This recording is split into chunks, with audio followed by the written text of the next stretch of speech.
सतगुरुदेव की जय। सर्वसंगत से प्रार्थना है, सत्संग प्रारंभ हो रहा है। कृपया सत्संग स्थल पर शांतिपूर्वक विराजमान होकर के श्रद्धा से सत्संग सुने। परमेश्वर की प्यारी आत्माओं से पुनर्निवेदन है, सत्संग प्रारंभ हो रहा है। कृपया सत्संग स्थल पर शांतिपूर्वक विराजमान होकर के श्रद्धा से सत्संग सुने। सत सही। संत रामपाल जी महाराज एक ऐसे महान संत जिन्होंने अपनी सतभक्ति, तत्व ज्ञान, करुणा और सेवा के बल पर समाज में नई मिसाल कायम की है। संत रामपाल जी महाराज की अगुवाई में उनके सभी सतलोक आश्रमों से समाज कल्याण के अद्भुत कार्यों ने समाज को सुनहरे भविष्य की एक नई उम्मीद दिखाई है। संत रामपाल जी महाराज से नाम दीक्षा लेने के बाद लाखों लोगों की लाइलाज बीमारियां जैसे कैंसर, एड्स आदि ठीक हुई। संत जी के ज्ञान से प्रेरित होकर उनके अनुयायियों ने लाखों यूनिट रक्तदान किया। संत जी ने लाखों बहन बेटियों का दहेज मुक्त विवाह करवाया।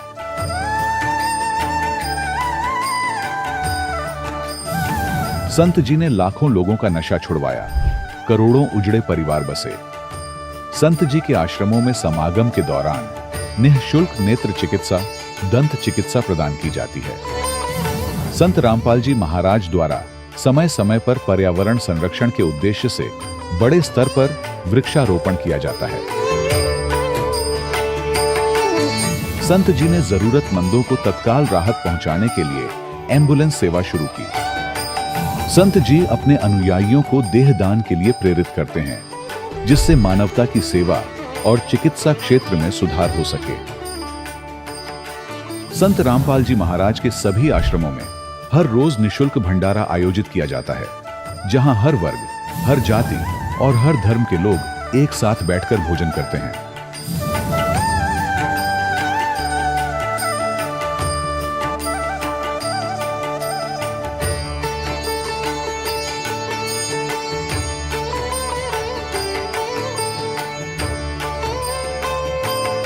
संत रामपाल जी महाराज के आश्रम में हजारों बुजुर्गों को सम्मान और प्यार के साथ जीवन जीने का अवसर मिलता है। उनके खाने, रहने और स्वास्थ्य की पूरी जिम्मेदारी संत रामपाल जी महाराज उठाते हैं। अनाथ बच्चों के लिए संत रामपाल जी महाराज के सभी आश्रम किसी वरदान से कम नहीं। यहाँ उन्हें शिक्षा, संस्कार और भविष्य के लिए बेहतर अवसर प्रदान किए जाते हैं। चाहे बाढ़ हो, भूकंप या महामारी, संत रामपाल जी महाराज और उनके अनुयायी हमेशा ही जरूरतमंदों के लिए सबसे आगे खड़े रहते हैं।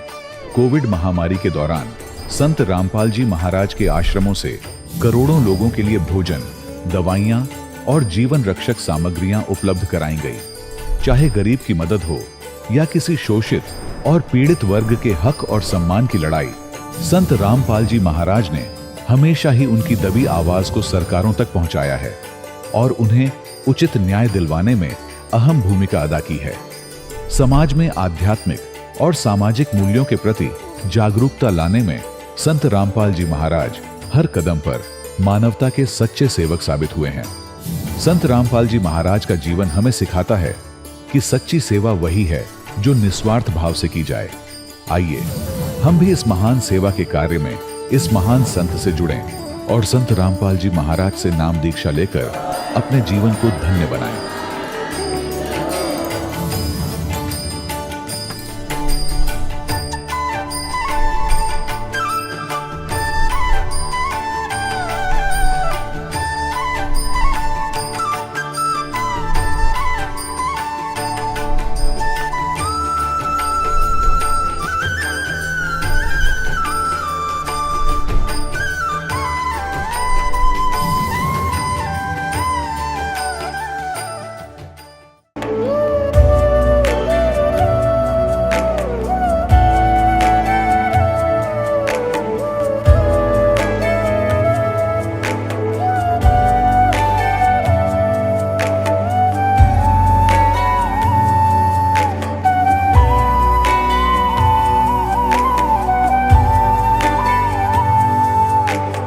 गीता अध्याय 15 के श्लोक 16-17 में 3 प्रभु बताए हैं। ये 3 प्रभु कौन हैं? किस प्रभु की शरण में जाने के पश्चात जन्म और मरण समाप्त हो सकता है? 3 प्रभुओं में सबसे उत्तम परमात्मा कौन है? कैसा है? उसका क्या नाम है? इन सभी गूढ़ रहस्यों को जानने के लिए अवश्य सुनिए जगत गुरु तत्वदर्शी संत रामपाल जी महाराज के अमृत वचन। नमस्कार दोस्तों, सावन का महीना आते ही चारों तरफ बम बम भोले की गूंज शुरू हो जाती है। सावन शिवरात्रि, जो हर साल सावन माह के कृष्ण पक्ष की चतुर्दशी को आती है, वो दिन जब लाखों लोग शिवलिंग पर जल और दूध चढ़ाते हैं, व्रत रखते हैं और कांवड़ यात्रा पर निकल पड़ते हैं। कहते हैं ये सब करने से पाप धुल जाते हैं, कष्ट मिट जाते हैं और भगवान शिव की कृपा बरसती है। लेकिन जरा ठहरिए, क्या ये सब शास्त्रों में लिखा है? क्या कांवड़ लेकर मीलों चलना और शिवलिंग पर जल चढ़ाना वाकई आपको मोक्ष दे सकता है, या फिर ये बस वो परंपराएं हैं जिन्हें हम बिना सवाल किए ढो रहे हैं? आइए इस सावन शिवरात्रि के मौके पर शास्त्रों की रोशनी में सच्चाई तलाशते हैं और देखते हैं कि क्या ये सब भक्ति है या काल के भ्रम जाल का हिस्सा। सवाल नंबर 1, कांवड़ यात्रा भक्ति का रास्ता या परंपरा का बोझ? सावन आते ही सड़कों पर कांवड़ियों की भीड़ दिखती है।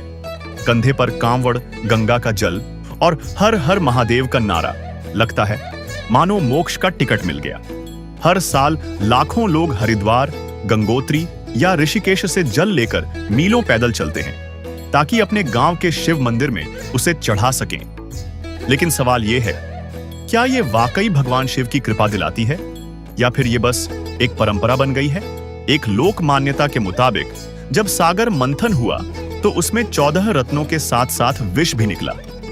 भगवान शिव ने सृष्टि को बचाने के लिए वो विष पी लिया, जिससे उनका कंठ नीला पड़ गया और वो नीलकंठ कहलाए। लेकिन विष का असर कम करने के लिए देवताओं ने शिव जी पर गंगा जल चढ़ाया।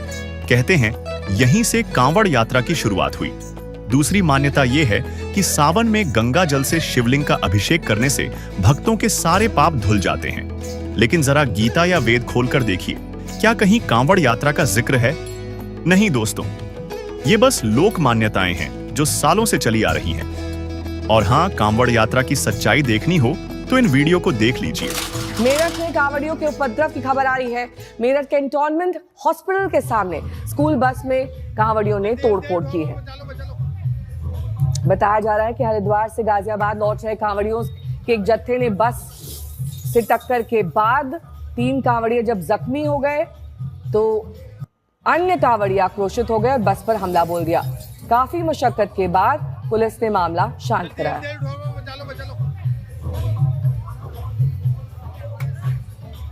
तो कांवड़ियों के बवाल की खबर और शहरों से भी आई है, देखिए रिपोर्ट।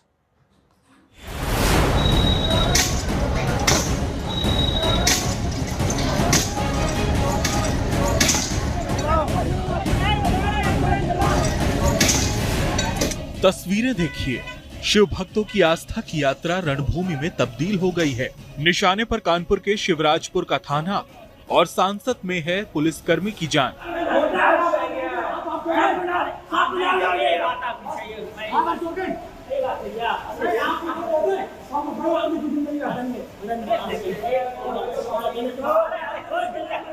हाँ, खून पे खून निकले जा रहा है। पुलिस के मुताबिक मामला बहुत मामूली था, लेकिन कांवड़ियों ने बवाल काट दिया।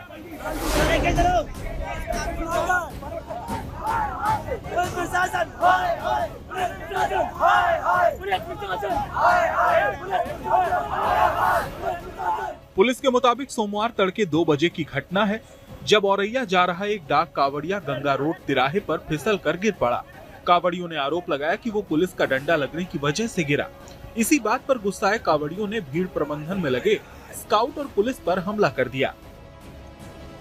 कांवड़ियों से बचकर पुलिसकर्मी थाने आए तो उनके पीछे पीछे वही उपद्रवी थाने पर पहुंचकर हंगामा करने लगे। डाक कांवरियों की एक टोली जो कि बिठूर से जल लेकर के औरैया जा रही थी, उसमें डाक कांवरिया दौड़ता हुआ बहुत तीव्र गति से मोड़ पर स्लिप करके स्वतः अचानक गिर गया, जिसको वहाँ पर उपस्थित भारत स्काउट गाइड का छात्र, वो होमगार्ड, वो चौकीदार द्वारा उठा दिया गया। वो टोली अपना आगे बढ़ गई। तत्पश्चात उसके पीछे कुछ उपद्रवियों की एक टोली आई और उनके द्वारा वहाँ पर उपस्थित पुलिस बल के साथ काफ़ी दुर्व्यवहार किया गया। इस क्रम में वो पुलिसकर्मी थाने की तरफ चले गए।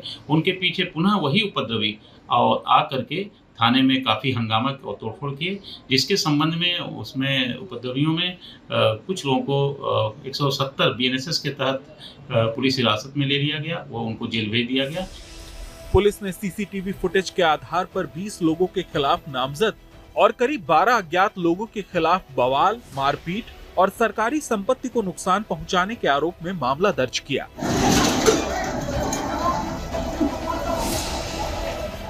अब हरिद्वार की हर की पैड़ी की तस्वीर देखिए। हर की पैड़ी क्षेत्र में एक विश्राम गृह के बाहर देर रात उपद्रव कर रहे ये लोग कांवड़िए बताए जा रहे हैं। बताया जाता है कि मामूली कहासुनी के दौरान कांवड़िए इतने उत्तेजित हुए कि चश्मे की दुकान पर डंडे बरसाना शुरू कर दिया। दुकान को पूरी तरह तोड़ डाला।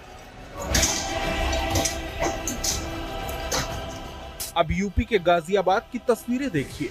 गाजियाबाद के मोदी नगर में कांवड़ियों ने एक टैक्सी पर हमला कर दिया, उसका शीशा तोड़ दिया। आरोप है कि टैक्सी से कांवड़ खंडित हो गई। इसी बात पर ये लोग भड़क गए और उपद्रव करने लगे। आखिर कानून से खिलवाड़ करने का हक किसने दिया? कांवड़ यात्रा पवित्र यात्रा के रूप में देखी जाती है। इस यात्रा को लेकर श्रद्धा इतनी कि सरकार और प्रशासन की ओर से फूल बरसाए जाते हैं। हर साल सरकार कांवड़ियों की सुविधा के लिए पूरे इंतजाम करती है। फिर भी अक्सर खबरें आती हैं कि मामूली बात पर कांवड़िए आपा खो देते हैं और बवाल पर उतारू हो जाते हैं। आखिर ये कैसी कांवड़ यात्रा है? कांवड़ियों ने हाईवे किया हाईजैक।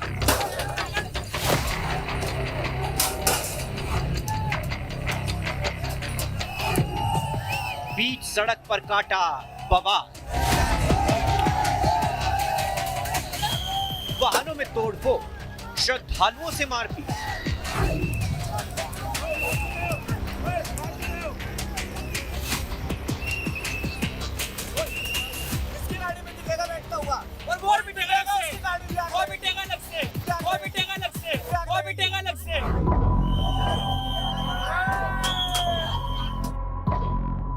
तस्वीरें कांवड़ सीजन में विवादों का एपिसेंटर बन चुकी नारसन की है। उत्तराखंड की सीमा पर मौजूद नारसन में कांवड़ियों के उत्पात की नई किस्म सामने आई है।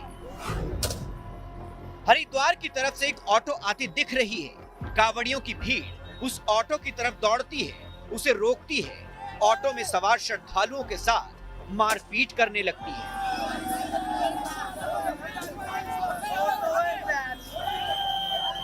जिनकी पिटाई इन कांवड़ियों ने की है, वो भी हरिद्वार से कांवड़ लेकर ही लौट रहे थे। उनकी गलती इतनी थी कि वो वाहन से चल ला रहे थे। घर से बोल के आते पद यात्रा पे जा रहे हैं और यहाँ से नंदी पकड़ के घर जाते, फिर कहते हैं हम इतना चल लाए, इतना हैवी लाया है। अच्छी बात है, हम भी तो लेके जा रहे हैं। हम 15 लीटर लाया था, मैं 15 लीटर की सोच के लाया था, वो 27 लीटर हो गया। मैं भी चल रहा हूँ, मेरे कंधे टूटे पड़े हैं बिल्कुल। इसीलिए आप लोग टेम्पो को इसलिए रोक रहे हैं। हाईवे पर मॉरल पुलिसिंग कर रही कांवड़ियों की भीड़ ये नागवार गुजरा। ऐसा करने वाले हर कांवड़िए को पीटने और वाहन तोड़ने की धमकी देने लगे। आप लोगों ने जो लोग गाड़ियों से आ रहे हैं उनको रोक रहे हैं, क्यों रोक रहे हैं? कौन सी गाड़ी रोक रहे हैं हम? जैसे अभी मतलब ये लोग रिक्शे से आए थे। हाँ। रिक्शे में बैठ के जा रहे हैं। तो ये रिक्शे में बस में जाते हैं। और मेरे भाई सुनो, जिसकी गाड़ी में दिखेगा बैठता हुआ वो भी पिटेगा, उसकी गाड़ी भी आग लगेगी। इसके बाद कांवड़ लेकर लौट रहे हर वाहन को उपद्रवी कांवड़ियों ने रोका, अभद्र टिप्पणियां की।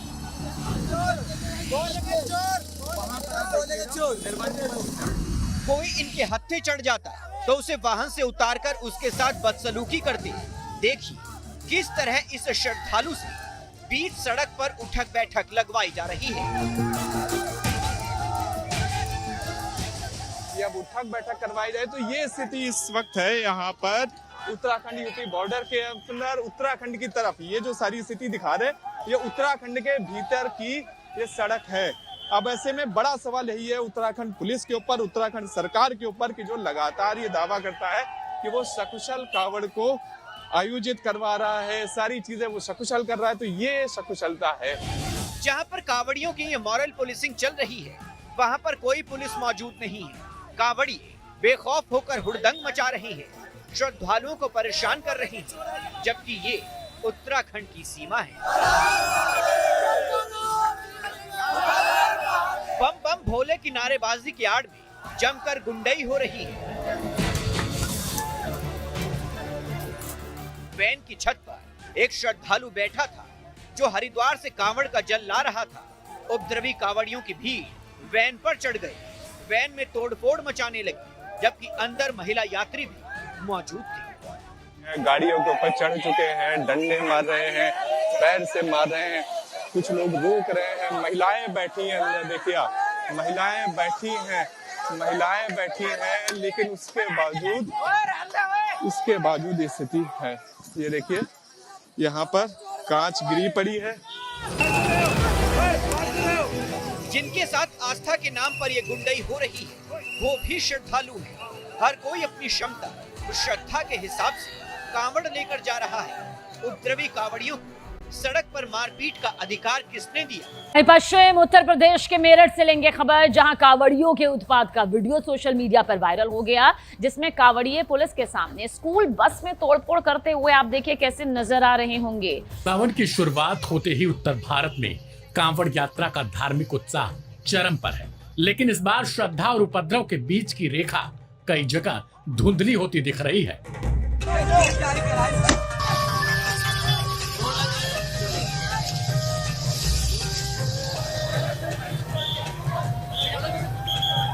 हरिद्वार, बहादुराबाद और ऋषिकेश से लेकर मेरठ और मुजफ्फरनगर तक पिछले 2 दिनों में ऐसे कई दृश्य सामने आए हैं जहां कांवड़ यात्रा को आस्था से ज्यादा अराजकता में तब्दील होता दिखाया गया।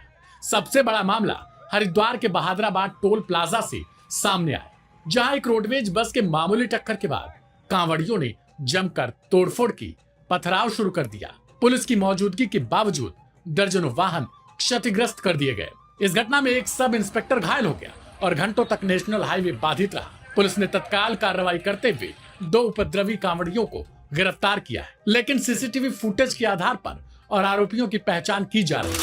क्या ये भक्ति है या भक्ति के नाम पर उपद्रव और दिखावा? वहीं सूक्ष्म वेद में कहा गया है, सामन सैल न कीजे, राजा योगी बैठ पतीजे। सावन में इतना पाप होता है भ्रमण करने का, सैर करने का, जितना पूरे साल में नहीं होता, क्योंकि सावन में छोटे बड़े अनगिनत जीव उत्पन्न हो जाते हैं। उस समय में ये नकली गुरुओं ने कांवड़ लाने की शिक्षा दे रखी है। यही वजह है कि कांवड़ लाने ले जाने में अरबों खरबों जीव पैरों तले मारे जाते हैं। इस बारे में परमात्मा बताते हैं, ब्राह्मण सहंस हत्या जो होई, जल स्नान करत हो सोई। हरी भांति पृथ्वी के रंगा, अन्नत कोटि जीव उड़े पतंगा। पृथ्वी ऊपर पग जो धारे, कोटि जीव एक दिन में मारे। अर्थात जो आप तीर्थ वाले तालाब में स्नान करते हो, उसके जल में असंख्यों जीव होते हैं। जो आप मल मल कर स्नान करते हो, असंख्यों जीवों की मृत्यु हो जाती है। वह पाप 1000 ब्राह्मणों की हत्या के समान लगता है। पृथ्वी के ऊपर घास के अंदर भी जीव हैं। कुछ तो पृथ्वी के रंग जैसे हैं, कुछ घास के रंग जैसे हैं, कुछ सूक्ष्म हैं जो दिखाई भी नहीं देते, और एक दिन में करोड़ों जीव पृथ्वी के ऊपर चलने से मर जाते हैं। फिर परमात्मा ने कहा है, तीर्थ बाट चले जो प्राणी, सो तो जन्म जन्म उल्लझानी। जाए तीर्थ पर कर है दानम, आवत जात जीव मरय अरबाणम। अर्थात जो तीर्थ यात्रा करते हैं वे जन्म जन्म यानी असंख्यों जन्म काल जाल में उलझ कर रह जाते हैं। जो तीर्थ पर जाकर दान करते हो, पहले उस तीर्थ में स्नान करते हो, उसमें करोड़ों जीवों की हिंसा का पाप लग जाता है। पुण्य एक, पाप अनेक लगे। साथ ही कांवड़ जैसी मनमानी क्रियाओं के विषय में गीता जी में क्या कहा गया है, सुनिए। और गीता अध्याय नंबर 16 के श्लोक नंबर 23 में कहा कि शास्त्र विधि को त्याग कर जो मनमाना आचरण करते हैं, देखिएगा, गीता अध्याय नंबर 16 के श्लोक नंबर 23 में दिखाते हैं आपको, 23 और 24 में। गीता अध्याय नंबर 16 के श्लोक नंबर हम दिखाते हैं आपको 23 में। जो पुरुष शास्त्र विधि को त्याग कर अपनी इच्छा से मनमाना आचरण करता है वह न सिद्धि को प्राप्त होता है, न परम गति को, और न सुख को ही। अब 24 में बताया कि इससे तेरे लिए, छोड़ में जाएगा 24वां श्लोक, इससे तेरे लिए कर्तव्य की व्यवस्था में कौन से कर्म करने चाहिए भक्ति के, कौन से ना करने चाहिए, शास्त्र ही प्रमाण है। ऐसा जानकर तू शास्त्र विधि से नियत कर्म करने योग्य है, यानी शास्त्रों में जो वर्णित है वही साधना कर, अन्य करेगा तो कोई लाभ नहीं होगा, यूजलेस। जबकि श्रीमद् भागवत महापुराण स्कंध 10 अध्याय 84 श्लोक 11 व 13 में स्पष्ट लिखा है कि जो मिट्टी, पत्थर, काष्ठ यानी लकड़ी आदि पार्थिव विकारों को ही इष्ट देव मानता है और जो केवल जल को ही तीर्थ समझता है वह मनुष्य होने पर भी पशुओं में भी नीच गधा ही है। इसके अलावा संक्षिप्त गरुड़ पुराण धर्मकांड प्रेतकल्प अध्याय 38 पृष्ठ 565 में लिखा है, देवता कभी काष्ठ और पत्थर की शिला में नहीं रहते। वहीं कांवड़ लाने का प्रमाण न गीता में है और न वेद में। इसलिए यह एक शास्त्र विरुद्ध साधना है और इस बारे में श्रीमद् भागवत महापुराण स्कंध 5 अध्याय 26 श्लोक 15 में भी लिखा है कि वैदिक मार्ग को छोड़कर जो पाखंड यानी कर्मकांड करता है उसे नरक में डाला जाता है। तो आप ही बताइए, ये कांवड़ यात्रा पुण्य देगी या पाप का बोझ ला देगी? और शिवलिंग में जल चढ़ाने से क्या मिलेगा? इससे यह पता चलता है कि कांवड़ यात्रा से कोरा पाप है, पुण्य नहीं। क्योंकि कांवड़ यात्रा लाना ले जाना तथा शिवलिंग में जल व दूध चढ़ाना मनमाना आचरण है, जिससे कोई लाभ नहीं मिलने वाला, बल्कि जीव हत्या का और सिर पर पाप लग जाता है। इसलिए संत रामपाल जी महाराज कहते हैं, गुड्डा गुड्डी का खेल बंद करो, ढंग की पूजा करो। सवाल नंबर 2, सावन शिवरात्रि का व्रत मोक्ष का रास्ता या भ्रम का चक्कर? सावन शिवरात्रि का दिन आते ही भक्त व्रत रखते हैं, मंदिरों में लाइन लगाते हैं और शिवलिंग पर दूध बेलपत्र चढ़ाते हैं। मान्यता है कि इससे सारे पाप और कष्ट मिट जाते हैं। लेकिन जरा रुकिए, क्या भगवान शिव ने कहीं कहा है कि सावन में व्रत रखो और मेरा अभिषेक करो? श्रीमद् भगवद गीता, जिसे हिंदू धर्म का सबसे बड़ा धर्म ग्रंथ माना जाता है, में व्रत रखने के लिए साफ साफ मना किया गया है। देखिए, तो छठे अध्याय के 16वें श्लोक में फिर ये भी कहा कि अर्जुन, यह योग न तो बहुत खाने वाले का और न बिल्कुल न खाने वाले का। बहुत खाना तो यूँ है, पेट डडी पक्का खा ले, अंगड़ाई टूटे, भक्ति हो को ना। और बिल्कुल न खाना, व्रत रखना। व्रत रखना भी गीता में मना है, और ये व्रत रखवाओ एकादशी का, ये कहाँ से लाए? और न बहुत सहन करने वाले, सोने वाले का, और न अधिक जागने वाले का सिद्ध होता है। यानी अब ये साधना भी जो इसने बताई है काल भगवान ने, ब्रह्म ने, इसने अपने सत्र का ज्ञान भी दिया है कि इस प्रकार करो, और इससे मेरे से मिलने वाली जो शांति है उसको प्राप्त हो सकते हो। और ब्रह्म से जिसी शांति मिला पता ही है, ब्रह्मलोक में गए, वहाँ से फिर जन्म मृत्यु में जैसे चुनक ऋषि की चल रही है ये क्रिया, उसके लिए बताया जा रहा है। तो ये छठे अध्याय का है, ये 10 से लेकर, और अभी आपने 15 तक पढ़ा, 16 तक पढ़ा। 16वें में तो ये भी कंसेप्ट क्लियर कर दिया है कि व्रत रखना भी व्यर्थ है। दर्शकों, भगवान शिव यानी महादेव, जिन्हें भक्त मोक्षदाता मानकर रात रात भर जागकर पूजा करते हैं, शिवलिंग पर दूध चढ़ाते हैं और सोचते हैं कि इससे उनके सारे कष्ट और पाप धुल जाएंगे। लेकिन रुकिए, जरा सोचिए, क्या शिव जी, जो स्वयं जन्म और मरण के चक्र में बंधे हैं, अपने भक्तों को मोक्ष दे सकते हैं? अगर उनका खुद का मोक्ष नहीं हुआ तो वो हमें काल के इस पिंजरे से कैसे आजाद कराएंगे? दोस्तों, यह हम अपनी तरफ से नहीं बोल रहे, बल्कि यह पुराणों में लिखा है। स्वयं देखिए, श्रीमद् देवी भागवत स्कंध 4 अध्याय 13 श्लोक 27 से 29 और श्रीमद् देवी भागवत स्कंध 5 अध्याय 27 श्लोक 31 से 33 में स्पष्ट लिखा है कि आयु के समाप्त होने पर ब्रह्मा, विष्णु, महेश की भी मृत्यु होती है। यानी ये स्वयं जन्म मृत्यु में है। चलिए अब आपको इन तीनों देवताओं के जन्म का अन्य प्रमाण भी दिखाते हैं, जो कि कबीर परमेश्वर ने 600 वर्ष पूर्व पंडित सर्वानंद जी को बताया था। देखिए। और इसको परमात्मा को, कबीर साहब को अशिक्षित कहा करते, शूद्र कहा करते, ये धानक ये जुलाहा क्या जाने सदग्रंथों के गूढ़ रहस्यों को। और परमात्मा ने वो अमृत वचन बोल रखे हैं, इतने गूढ़ शब्द बोल रखे हैं, ये नकली नहीं समझ सके उस परमात्मा के गूढ़ रहस्यों को। और परमात्मा सारे गूढ़ रहस्यों से परिचित थे। सर्वानंद ने कहा कि कबीर बोल क्या प्रश्न करेगा। परमेश्वर ने कहा कि कौन ब्रह्मा का पिता है, कौन विष्णु की माँ, शंकर का दादा कौन है, पंडित जी दियो बता। ब्रह्मा विष्णु महेश के माता पिता कौन है, इनका दादा कौन है। अब सर्वानंद की बुद्धि तो वहीं टिकी हुई थी, ये सर्वेश्वर है, महेश्वर है, इनके कोई माता पिता नहीं है। आप ऐसे ही कह रहे हो, इनके कोई माता पिता नहीं। अब परमेश्वर ने कहा कि आप देवी भागवत तीसरा सकंद निकालो। देखिएगा श्री देवी भागवत यानी देवी पुराण, सचित्र मोटा टाइप। श्रीमद् देवी भागवत के तीसरे स्कंद अध्याय 4 से 5 को, जिसमें श्री विष्णु जी देवी दुर्गा की स्तुति करते हुए कहते हैं, तुम शुद्ध स्वरूपा हो, यह सारा संसार तुम्ही से उद्भासित हो रहा है। मैं विष्णु, ब्रह्मा और शंकर हम सभी तुम्हारी कृपा से ही विद्यमान हैं। हमारा आविर्भाव अर्थात जन्म और तिरोभाव अर्थात मृत्यु हुआ करता है, अर्थात हम तीनों देव नाशवान हैं। केवल तुम ही नित्य हो, जगत जननी हो, प्रकृति देवी हो।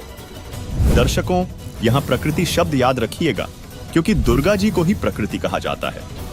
जब हम आपको श्रीमद् भगवद गीता अध्याय 14 श्लोक 3, 4, 5 से ब्रह्मा, विष्णु, शिव की उत्पत्ति के विषय में बताएंगे, तो यह प्रकृति शब्द काम में आएगा।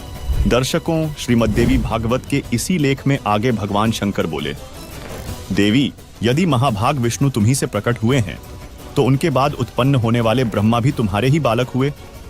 फिर मैं तमोगुणी लीला करने वाला शंकर क्या तुम्हारी संतान नहीं हुआ? अर्थात मुझे भी उत्पन्न करने वाली तुम ही हो। शिवे, संपूर्ण संसार की सृष्टि करने में तुम बड़ी चतुर हो। इस संसार की सृष्टि, स्थिति और संहार में तुम्हारे गुण सदा समर्थ हैं। उन्हीं तीनों गुणों से उत्पन्न हम ब्रह्मा, विष्णु एवं शंकर नियमानुसार कार्य में तत्पर रहते हैं। अब पंडित जी तो साथ ले रहा था, सारे पोथे निकाल कर देख लिया, पढ़ भी लिया। उसको मालूम था कि सामने जो श्रोता है ये सब अशिक्षित, और कह दिया कि झूठ बोलता है, इसमें कुछ नहीं है।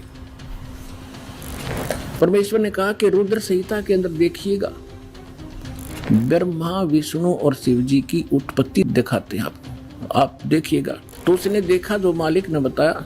अब आप देखिए पुण्यात्माओं, तो अभी तक ये सारा वर्बली बकवास चल रही थी। अब दास ने जब इस मिशन को स्टार्ट किया तो आम भक्त हमारे भक्तों से कहता था, वो कैसा टीचर है, पुस्तक पढ़ पढ़ के सुनाता है, अपना अनुभव बताना चाहिए। सदग्रंथों से अलग जो अनुभव अपना बताता है वो शास्त्र विरुद्ध है, वो बिल्कुल यूजलेस है। ये हमारा सिलेबस है। हम सिलेबस तो बाद में देखा दास को, न तो उस मूल ज्ञान से जो परमात्मा का ज्ञान था उसके आधार से भक्ति शुरू की थी। इन सदग्रंथों को बाद में देखा है, ये यूं का यूं मिला। तो आपको दृढ़ करने के लिए और आपको सच्चाई से परिचित कराने के लिए ये सदग्रंथ दिखा रहा हूं। मुझे नहीं जरूरत थी इनकी। जैसे एक अंधा था, अंधेरे में लालटेन लिए जा रहा था, आगे से बच्चे आ रहे थे उछल कूद करते हुए। उसने कहा, बच्चों देखना देखना बच्चों, मैं अंधा हूं, बेटा ध्यान से चलना, मैं अंधा हूं, देखना, मुझसे ना टकराना। अब बच्चों ने आकर देखा कि आदमी अंधा बतावे और लालटेन हाथ में ले रहा, टॉर्च या लालटेन लैंप। उन्होंने चारों तरफ से घेर के कहा, बाबा सचमुच आप अंधे हो? कहा, बेटा अंधा हूं मैं। फिर लालटेन किस लिए ले रखी है? कि तुम आंखों वालों के लिए, कहीं मेरे से टकरा कर वो डेग दे ना तोड़ दो। आपके लिए है, ताकि इस रोशनी में तुम्हें पता लग जाए कोई बूढ़ा व्यक्ति आ रहा है, साइड से निकल जाओ, मुझसे टकराओ नहीं, मैं अपने इसलिए आपके लिए हुए हूँ। तो दास तो इस ज्ञान को पहले सुना रहा था सन 1994 से लेकर सन 2000 तक। वर्बली जो मालिक ने ज्ञान दिया था यही सुना रहा था, ये ब्रह्मा विष्णु महेश नासवान है, इनकी जन्म मृत्यु होती है, ये इष्ट रूप में पूज्य नहीं है लेकिन अनादरणीय नहीं है। लेकिन दास के सामने ये समस्या थी कि इस बात को, दास की वर्बली इस कहानी को कोई नहीं सुनेगा हिंदू, और विरोध खूब होगा। तो अर्ज करी थी दाता ने कि आपका ज्ञान सत्य है दाता, कभी गलत नहीं हो सकता। यदि इन सदग्रंथों में मिल जाए, वेद गीता और पुराणों में, तो आपके बच्चे आपको पहचानने में देर नहीं लाओगे।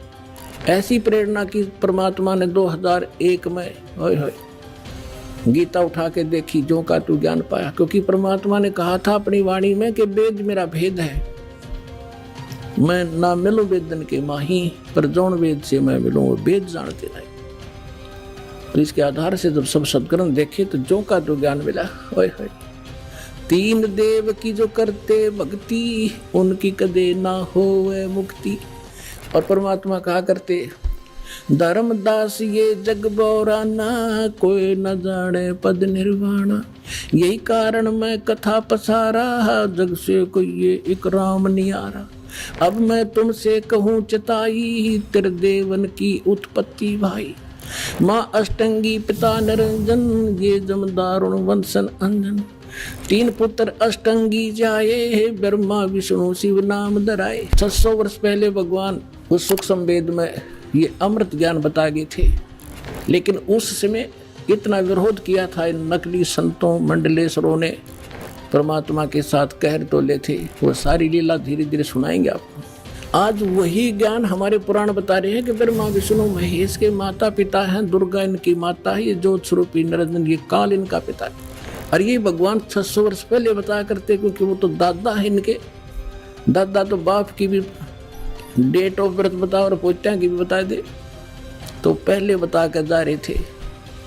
अरे नकलियान हमारे तक सारा अज्ञान भर रखा था। अब देखिएगा शिव पुराण। यह है संक्षिप्त शिव पुराण, गीता प्रेस गोरखपुर से प्रकाशित, जिसके संपादक हैं श्री हनुमान प्रसाद पोद्दार। इसके रुद्र संहिता के अध्याय 6 में अपने पुत्र श्री नारद जी के श्री शिव तथा श्री शिवा के विषय में पूछने पर श्री ब्रह्मा जी ने कहा, जिस पर ब्रह्म के विषय में ज्ञान और अज्ञान से पूर्ण उक्तियों द्वारा इस प्रकार विकल्प किए जाते हैं। उसने कुछ काल के बाद सृष्टि का समय आने पर द्वितीय की इच्छा प्रकट की, उसके भीतर एक से अनेक होने का संकल्प उदित हुआ।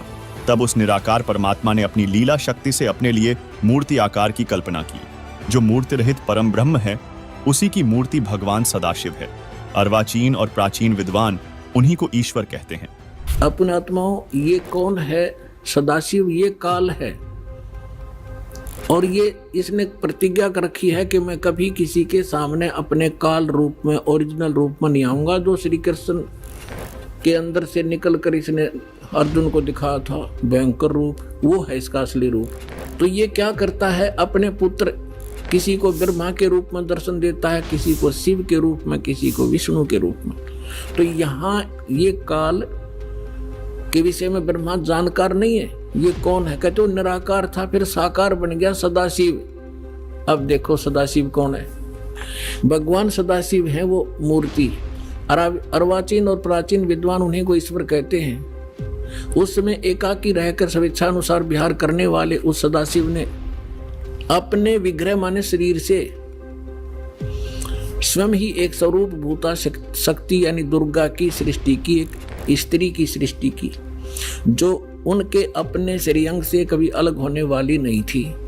उस पराशक्ति को प्रधान प्रकृति गुणवती माया बुद्धि तत्वों की जननी तथा विकार रहित बताया गया है। वह शक्ति अंबिका कही गई है। अब ये क्या कह रहा है ब्रह्मा जी? पुण्यात्माओं, अब देखो कमाल की बात है। देवी पुराण के अंदर 3रे स्कंद में ब्रह्मा जी अपने पुत्र नारद को बताता है कि बेटा, मैं जब उत्पन्न हुआ मैं कमल के फूल पर बैठा था और युवा मेरा शरीर था। मुझे नहीं मालूम मैं किसने उत्पन्न कर दिया, मेरा उत्पत्ति करता कौन है, मैं कुछ नहीं जानता। अब यूं बताओ है उस अपने बाप की उत्पत्ति वो क्यों कर बना? तो ये आप पे कह रहा है कुछ सच्ची कुछ झूठी। तो ये इसने परमात्मा जब प्रथम बार आए थे वो इस ब्रह्मा से मिले, विष्णु जी से मिले, शिव जी से मिले थे। उनको सृष्टि रचना सारी कथा सुनाई थी। इन्होंने एक बार तो स्वीकार किया था, फिर काल प्रेरणा से मालिक के ज्ञान को रिजेक्ट कर दिया था। अब वो सुना हुआ ज्ञान यहाँ कुछ अटकलबाजी कर रहा है। ये परमात्मा ने तो ये बता रखा है कि इस काल ने दुर्गा को खा लिया था, बुरी नीयत है, वो उसके पेट में चली गई थी, फिर वो परमेश्वर ने आकर निकाली थी, तब ये दोनों पति पत्नी रूप में रहने लगे थे। अब ब्रह्मा जी इसको दूसरे ढंग से कह रहा है कि उस सदा शिव ने इसने सिर पैर का पता नहीं कि उसने अपने शरीर से एक स्त्री उत्पन्न की जो कभी उसके अंग से अलग होने वाली नहीं थी। अब ये देखिए, उस समय एकाकी रहकर स्वेच्छा अनुसार विहार करने वाले सदाशिव ने अपने विग्रह से स्वयं ही एक स्वरूप भूता शक्ति की सृष्टि की जो उनके अपने श्रेयंग से कभी अलग होने वाली नहीं थी। वो कौन है? उस पराशक्ति को प्रधान भी कहते हैं। ये प्रधान शब्द राखियो याद, प्रकृति भी याद रखना। ये प्रधान और प्रकृति शब्द आपके श्रीमद् भगवद गीता के अंदर दास सिद्ध करेगा कि दुर्गा और काल के संयोग से ब्रह्मा विष्णु महेश की उत्पत्ति हुई। वहाँ ये प्रधान और प्रकृति शब्द है। तो ये समझना कौन है ये प्रधान। ये कह रहे हैं उसी को प्रधान, प्रकृति गुणवती माया बुद्धि दोनों तत्वों की जननी तथा विकार रहित बताया। तो वह शक्ति अंबिका कही गई है। उसी को प्रकृति सर्वेश्वरी और त्रिदेव जननी, ओह ब्रह्मा विष्णु महेश की माता, उनको उत्पन्न करने वाली नित्य और मूल कारण भी कहते हैं। सदाशिव द्वारा प्रकट की गई यानी उसके शरीर से निकली हुई उस शक्ति के 8 भुजाएं हैं। अष्टंगी, 3 पुत्र अष्टंगी जाए, ब्रह्मा विष्णु शिव नाम धराए। 600 वर्ष पहले मालिक बता गए थे। आज हमारे ये पवित्र सदग्रंथ उसको सेकंड कर रहे हैं, समर्थन कर रहे हैं भगवान की वाणी का। और जिनको संस्कृत भी नहीं आवती है ब्राह्मण कहा करते और गुरु जी हमारे क्या जाने दानक जुला, वो समृद्ध थे, सब वो प्रत्येक चींटी तक की भाषा जानते, सब पशु पक्षियों की भाषा जानते हैं, और इन्होंने उसको रिजेक्ट करके डाल रखा था लाल को। अब संभालो पुण्यात्माओं, आपका कल्याण हो जाएगा।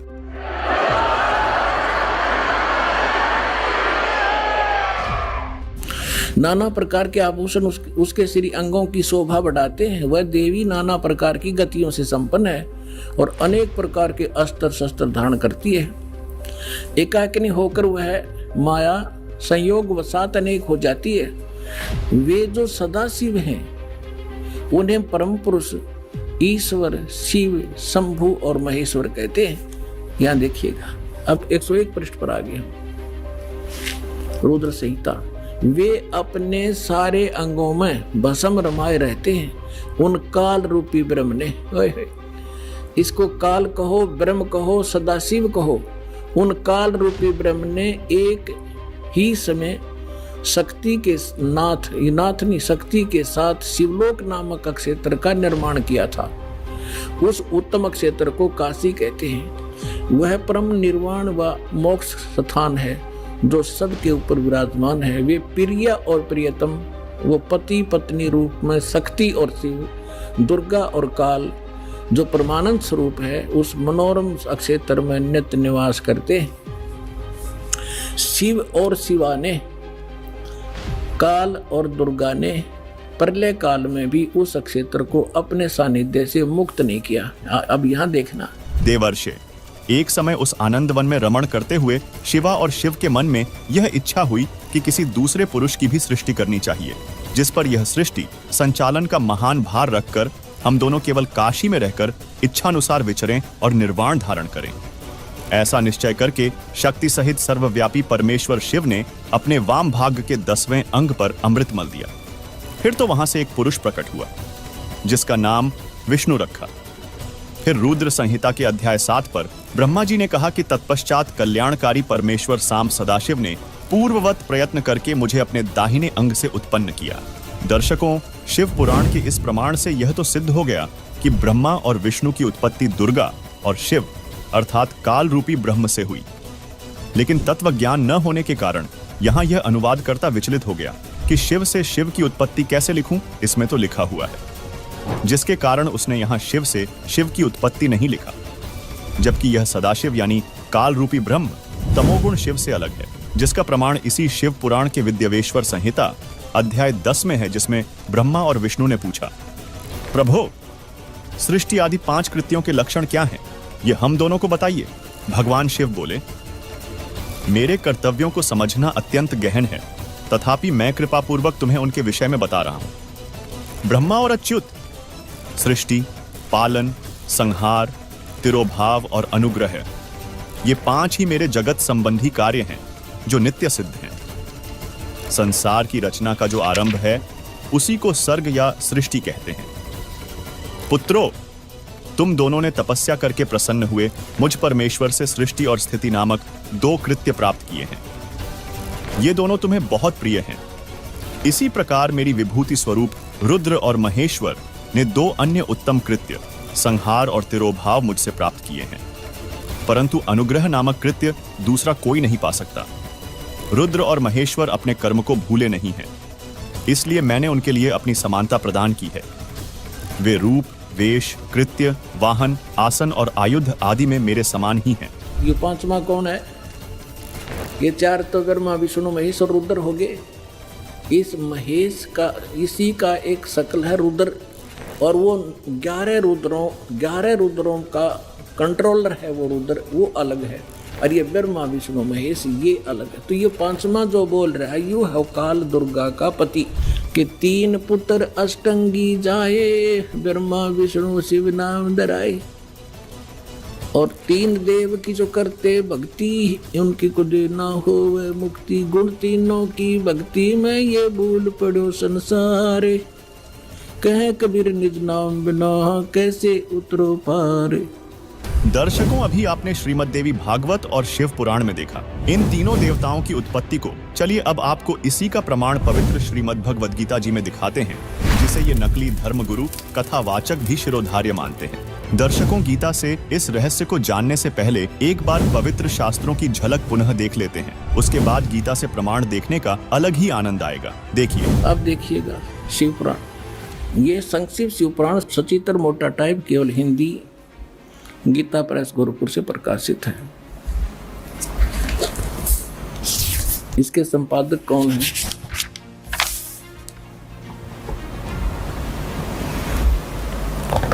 हनुमान प्रसाद पोदार, और ये गीता प्रेस गोरखपुर से प्रकाशित है।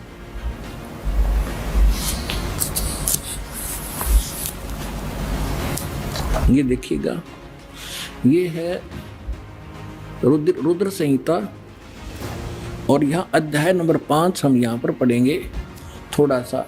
अपने पुत्र नारद की यह बात सुनकर लोक पितामह ब्रह्मा वहाँ इस प्रकार बोले। भगवान सदाशिव हैं वो मूर्ति, अर्वाचीन और प्राचीन विद्वान उन्हीं को ईश्वर कहते हैं। उस समय एकाकी रहकर स्वेच्छानुसार विहार करने वाले उस सदाशिव ने अपने विग्रह माने शरीर से स्वयं ही एक स्वरूप भूता शक्ति यानी दुर्गा की सृष्टि की, एक स्त्री की सृष्टि की, जो उनके अपने श्रेयंग से कभी अलग होने वाली नहीं थी। उस पराशक्ति को प्रधान प्रकृति गुणवती माया बुद्धि तत्वों की जननी तथा विकार रहित बताया गया है। वह शक्ति अंबिका कही गई है। अब ये देखिए, उसमें एकाकी रहकर स्वेच्छानुसार विहार करने वाले सदाशिव ने अपने विग्रह से स्वयं ही एक स्वरूप भूता शक्ति की सृष्टि की, जो उनके अपने श्रेयंग से कभी अलग होने वाली नहीं थी। वो कौन है? उस पराशक्ति को प्रधान भी कहते हैं। ये प्रधान शब्द राखियो याद, प्रकृति भी याद रखना। ये प्रधान और प्रकृति शब्द आपके श्रीमद् भगवद गीता के अंदर दास सिद्ध करेगा कि दुर्गा और काल के संयोग से ब्रह्मा विष्णु महेश की उत्पत्ति हुई। वहाँ ये प्रधान और प्रकृति शब्द है। तो ये समझना कौन है ये प्रधान। ये कह रहे हैं उसी को प्रधान प्रकृति गुणवती माया बुद्धि जनों तत्वों की जननी तथा विकार रहित बताया। तो वह शक्ति अंबिका कही गई है।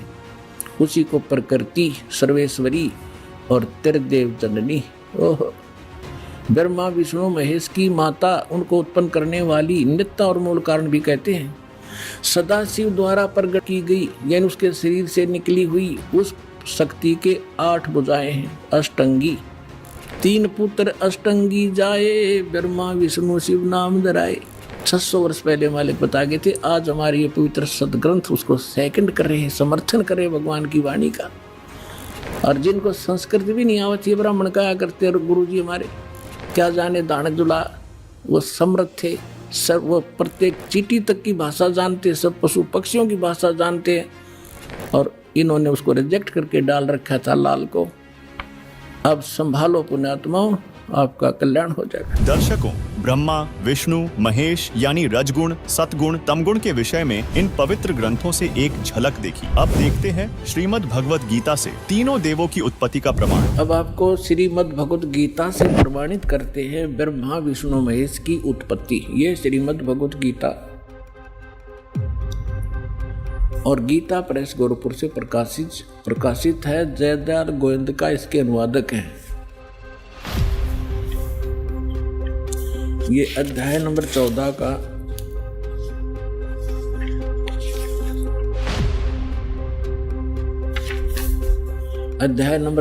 का श्लोक नंबर 3 से 5 सुनाएंगे आपको। ये 3 इसमें क्या कहा है कि अर्जुन मेरी ये महत ब्रह्म रूप मूल प्रकृति। अब आपको दास ने श्रीमद् देवी भागवत के 3रे स्कंद में विष्णु जी कहते हैं अपनी माता दुर्गा को कि तुम शुद्ध स्वरूपा हो, ये सारा संसार तुमसे उद्भासित हो रहा है। मैं ब्रह्मा और शंकर आपकी कृपा से विद्यमान है। हमारा आविर्भाव माने जन्म और तिरोभाव माने मृत्यु होता है, और आप ही पूर्ण प्रकृति हैं। और इसमें रुद्र संहिता शिव पुराण के अंदर आपको दिखाया था कल कि इस सदाशिव काल रूपी ब्रह्म ने अपने ही विग्रह से वह सृष्टि वह निकाली, दुर्गा निकाली, और उसको प्रकृति भी कहते हैं। पहले उसको फिर ये दिखाते हैं आपको, देखिएगा। अब 14वें अध्याय के 3रे श्लोक में ये क्या कहता है कि अर्जुन, ये काल बोल रहा है ब्रह्म, मेरी ये मूल प्रकृति सभी संपूर्ण भूतों यानी प्राणियों की योनि यानी गर्भाधान स्थान है, और मैं काल ब्रह्म उस योनि में गर्भ यानी चेतन समुदाय गर्भ को स्थापना करता हूँ, और तत्व माने उस के संयोग से सभी प्राणियों भूतों माने प्राणियों की उत्पत्ति होती है। 4 में क्या कहा है, हे अर्जुन, ये नाना प्रकार की सब योनियों में जितने भी मूर्तियाँ यानी शरीरधारी प्राणी हैं उत्पन्न होते हैं। प्रकृति यानी दुर्गा तो उनकी गर्भ धारण करने वाली माता है, और मैं बीज स्थापन करने वाला पिता हूँ। आगे देखो 5वें में, हे अर्जुन, सतगुण, रजगुण और तमगुण,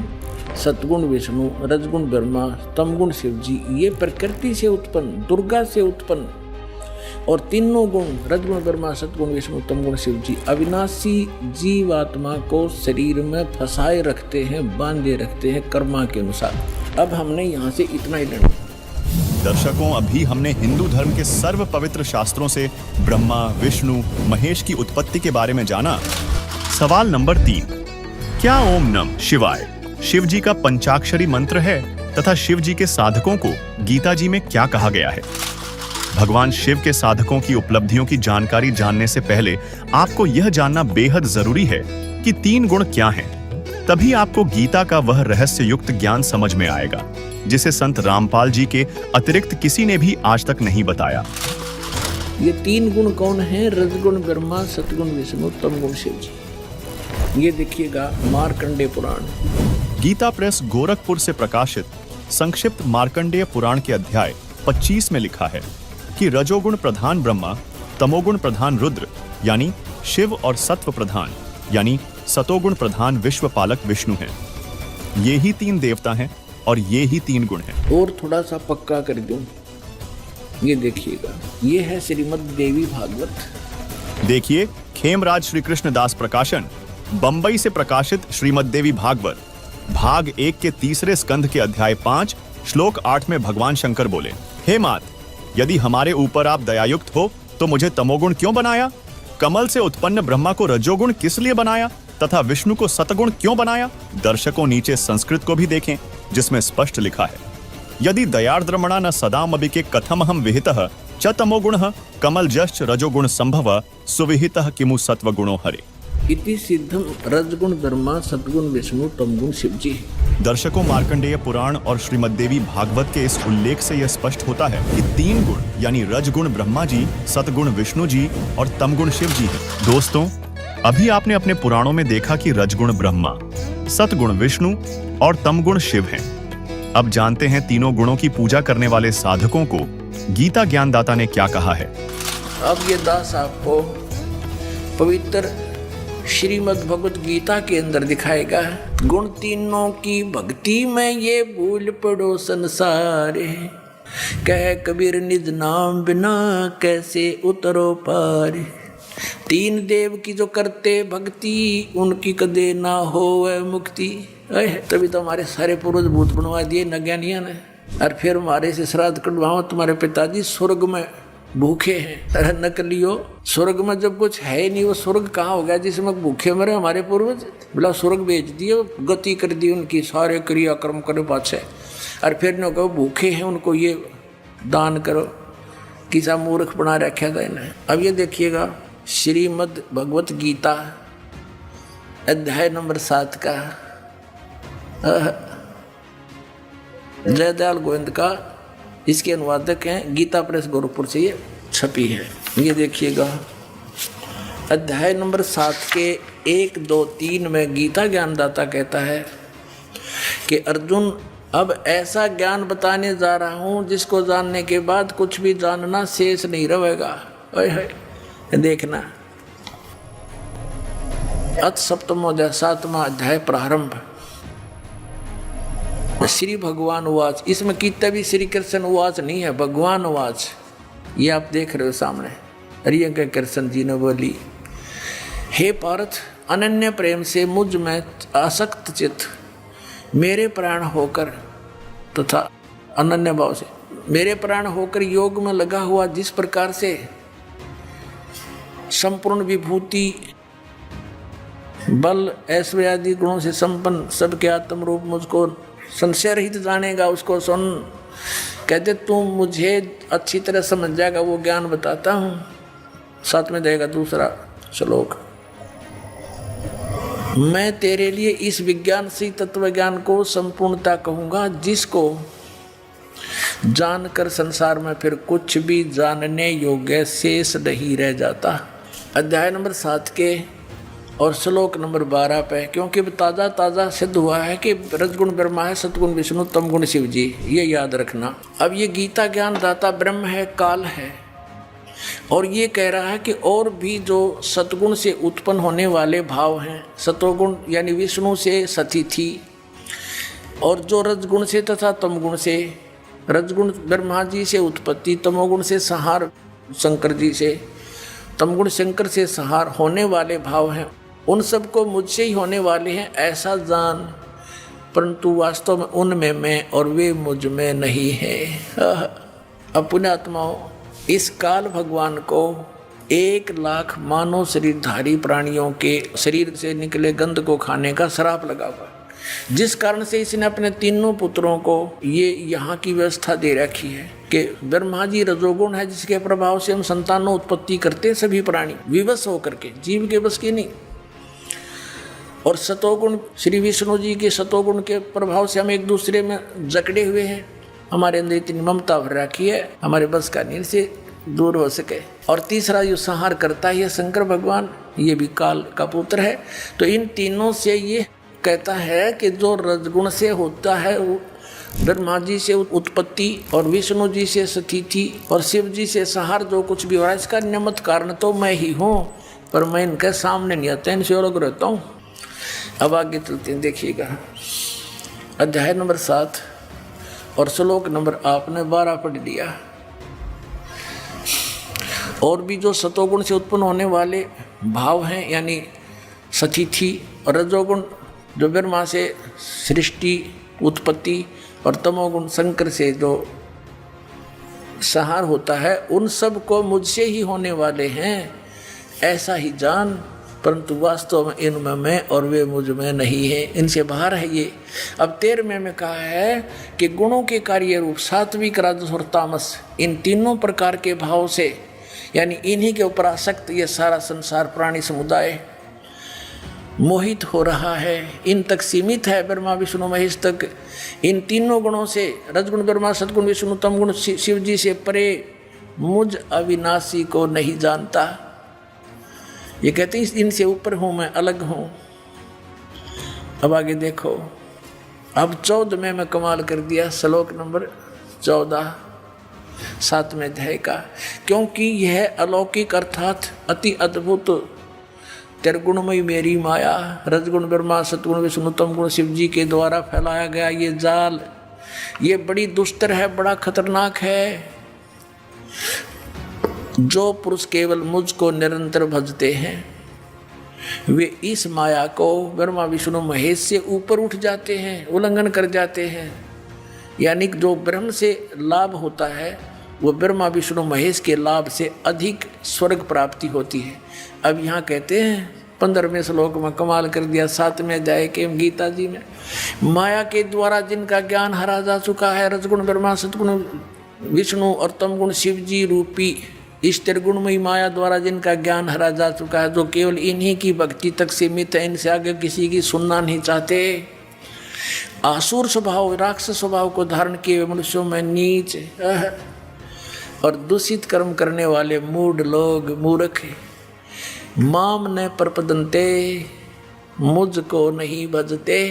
यानी जो ब्रह्मा विष्णु महेश तक की भक्ति में लगे रहते हैं, उनके बारे में क्या बताया है कि असुर स्वभाव को धारण किए हुए मनुष्यों में नीच और तरह के जो वही हो, और दूषित कर्म करने वाले मूर्ख लोग पुण्यात्माओं।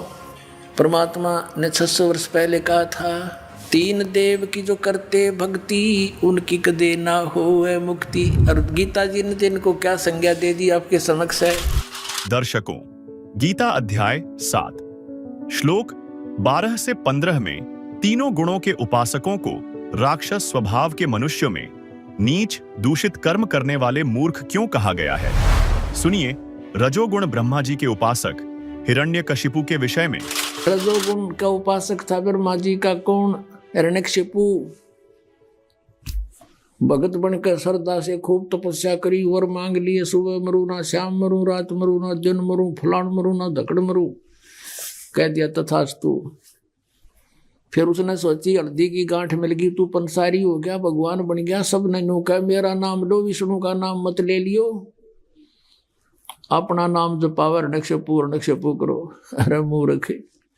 अब भगवान ने उसके घर में भेज दिया खम्ब प्रहलाद, और वो ने कहा नहीं पिताजी, हिरण्यकशिपु भी कोई मंत्र होता है, भगवान के नाम से लाभ होगा। पिता पुत्र का झगड़ा हो गया इससे बात पे, और ऐसे जुल्म किए उस पुण्यात्मा के साथ, उस राक्षस स्वभाव को धारण किए हुए मनुष्यों में नीच दूषित कर्म करने वाले मूर्ख हिरण्यकशिपु ने, ब्रह्मा रजगुण के उपासक ने। अब यहाँ कहते हैं, अब क्या बताते हैं, सूक्ष्म वेद में कहा परमात्मा ने कि हिरण्यकुश छाती तोड़वाई और ब्राह्मण बाणा और कर्म कसाई। वो तो ब्राह्मण भगत को आवे हैं, भगत का तो बाणा उसका है, और कर्म इसे कसाई कैसे अपने मासूम बच्चे को मारने के लिए ना जाने कितने ओछे हथकंडे अपनाए। हिरण्यकशिपु छाती तोड़वाई और ब्राह्मण बाणा कर्म कसाई, रजोगुण का उपासक था, राक्षस कहलाया हिरण्यकशिपु। अब सुनिए तमोगुण शिव जी के साधक भस्मासुर के बारे में। एक भस्मागिरी नाम का साधक था, तपस्वी था, तमोगुण श्री शिव का उपासक, और शिव जी के गेट के सामने, मेन गेट के सामने ऊपर को पैर करके नीचे ने सिर करके तपस्या करने लग गया। 12 वर्ष तक सिरासन पर रहा। एक दिन पार्वती जी ने कहा कि भगवान आप तो महादेव हो, देवताओं के देव हो, आप तो जो चाहो सो कर सकते हो, आपके भगत को दे दो जो मांगता है। अब भगवान शंकर ने कहा, शिव जी ने कहा तमोगुण ने कि मांग भाई भस्मागिरी, क्या मांगता है साधु। भस्मागिरी ने कहा जी वचनबद्ध हो जाओ तब मांगो। भगवान शिव ने कहा ठीक है भाई मैं वचनबद्ध हो गया, प्रतिज्ञा करता हूँ तू मांगेगा वही दे दूंगा, वचन है मेरा। उसी से मैं सीधा खड़ा हो गया और कहने लगा भगवान ये भस्म कड़ा दे दो जो आपने हाथ में पहन रखा है। उस भस्म कड़े में एक शक्ति थी, उसको मालूम था कि जिसके सिर के ऊपर ऐसे करके यूं कह दिया कि भस्म, वो व्यक्ति, वो पशु पक्षी भस्म हो जाता था। अब जो ही भगवान शंकर ने वचनबद्ध होने के कारण वो अपना प्रिय कड़ा भी दे दिया, ये सोचकर कि साधु संत है, जंगल में रहता है, हिंसक पशुओं से बचने के लिए, राक्षसों से बचने के लिए ले रहा होगा, दे दिया। जो ही कड़ा हाथ में आया और एकदम ठाके मारकर हंसने लगा कि शंकर होले होशियार, तुझे मारूंगा और पार्वती को अपनी पत्नी बनाऊंगा। हा हा हा। अब उसने न्यू किया, शंकर भगवान जान गया कि तो एकदम चेंज हो गया सारा, इसका तो हाव भाव बदल गया नीच का। भगवान शंकर ने डांक ठोक दी, फुल स्पीड तक भाग लिया, 100 की स्पीड तक। आगे आगे भगवान और पीछे पीछे पुजारी जा खखाट पटा। तब परमात्मा ने आके रजा करी, उनके शंकर जी के और उस पुजारी के बीच में आकर पार्वती रूप बना के खड़े हो गए खुद परमात्मा। और वो तो पार्वती के लिए भाग ही रहा था, उसने सोचा चल 2 बात कर लेता हूँ पार्वती से, रुक गया। अब पार्वती रूप में परमात्मा ने कहा कि आप रुक जाओ, क्यों भागे जा रहे हो, आओ बैठो 2 बात करेंगे। अब शंकर जी तो आपके निकट आ नहीं सकता, 100 किलोमीटर तो उड़ा नहीं डटे भी हो। अब वो निश्चिंत होकर खड़ा हो गया। पार्वती रूप में प्रभु ने कहा कि मुझे कुछ डांस करके दिखा ताकि मेरा मन प्रसन्न हो, आपको पसंद करूं। वो कहने लगा मैंने नाचना तो ना आता, मैं साधु संत, मैंने तपस्या की है। तो पार्वती रूप में भगवान ने कहा कि मैं सिखाती हूँ तुझे, पहले डांस करके दिखा मुझे। इस हाथ को ऐसे कर, इस पैर को ऐसे कर, इसको ऐसे कर, इसको ऊपर ला, इसको नीचे कर। धीरे धीरे जिस हाथ में उसको कड़ा था वो सिर पर आ गया ना, तो उस बूढ़ी बूझ के जब कह दिया भस्म, वो भस्मागिरी नष्ट हुआ। अब उस कड़े को लेकर विष्णु रूप धारण करके परमात्मा शंकर भगवान के से काफी आगे खड़े हो गए और कहा कहाँ दौड़ रहे हो? बोले नाथ कहाँ चले? शंकर जी कहाँ जा रहे हो? कि भाग ले विष्णु भाग ले, पीछे एक दुष्ट आ रहा है, उसने मेरे से धोखा किया है। तब विष्णु रूप में प्रभु ने कहा कि देखिए तेरा कड़ा मैं ले आया, उससे भाग, डरे मत, वो मैंने नाश मार दिया है। कि नहीं नहीं ये कोई और होगा, कि वही है, चिंता ना कर। दौड़ता दौड़ता पूछ रहा कैसे क्या कर दिया? कि मैंने उसको ऐसे ऐसे पार्वती रूप बनाया, उसके सामने खड़ा हो गया, उसको गंड नाच नचा के और उसको ऐसे किया जब वो मार दिया। शंकर भगवान ने कहा मुझे उसकी वो ऐसे दिखा दे, राख कहाँ सी जड़िया है। वो लिया के दिखा लिया ना कि यूँ पड़ा उसकी राख। जब कलेजे की धड़कन बंद हुई भगवान शिव जी की, जिसको अविनाशी कहा करते, अजरो अमर मृत्युंजय कालज सर्वेश्वर महेश्वर। बताओ, ये थे हमारे टीचर हिंदू धर्म के, नकली गुरु, मूर्ख बना रहे हमारे को हजारों वर्षों से। अपने आत्माओं, ये तो 2 गुणों के पुजारियों का निर्णय हो गया। किसे थे ये? राक्षस स्वभाव को धारण किए मनुष्यों में नीच दूषित कर्म करने वाले मूर्ख। अब भस्मागिरी जैसा नीच कर्म कौन करेगा? भगवान की पत्नी पे, और नीच खराब कर दिया अपनी माँ पे। तो इसे दुष्ट गीता जी में कहा है, राक्षस स्वभाव को धारण किए। भस्मा असुर कहलाया, भस्मा राक्षस कहलाया भस्मागिरी से। अब सतोगुण श्री विष्णु जी के पुजारी वैष्णु धर्म, वैष्णु साधु होते हैं। एक समय हर की पैड़ी हरिद्वार के अंदर एक कुंभ के पर्व की, कुंभ के मेले की, त्योहार की पर भी लगी। हर की पैड़ियों पर वो पर भी लगनी थी, वहाँ स्नान करना था। तो सभी ये षटदल बोला है न, 6 प्रकार के को, गिरी, पुरी, नागा, सन्यासी, वैष्णु, नाथ, ये षटदल कहलाते हैं। दल माने संख्या, अलग अलग ग्रुप, दल माने पूरा समूह। तो ये सब षटदल अपने अपने स्थान पर, अपने अपने डेरों में, अपने अपने ग्रुप में, गिरियों में गिरी, पुरियों में पुरी, सन्यासियों में सन्यासी, नागाओं में नागा, वैष्णवों में वैष्णव साधु जा करके अपने ग्रुप में वहाँ हरिद्वार में इकट्ठे हो गए। ये ऐसा ही करते हैं। और जब स्नान करने का समय आता है उस समय ये सभी चल पड़ते हैं अपने मुखिया के पीछे पीछे।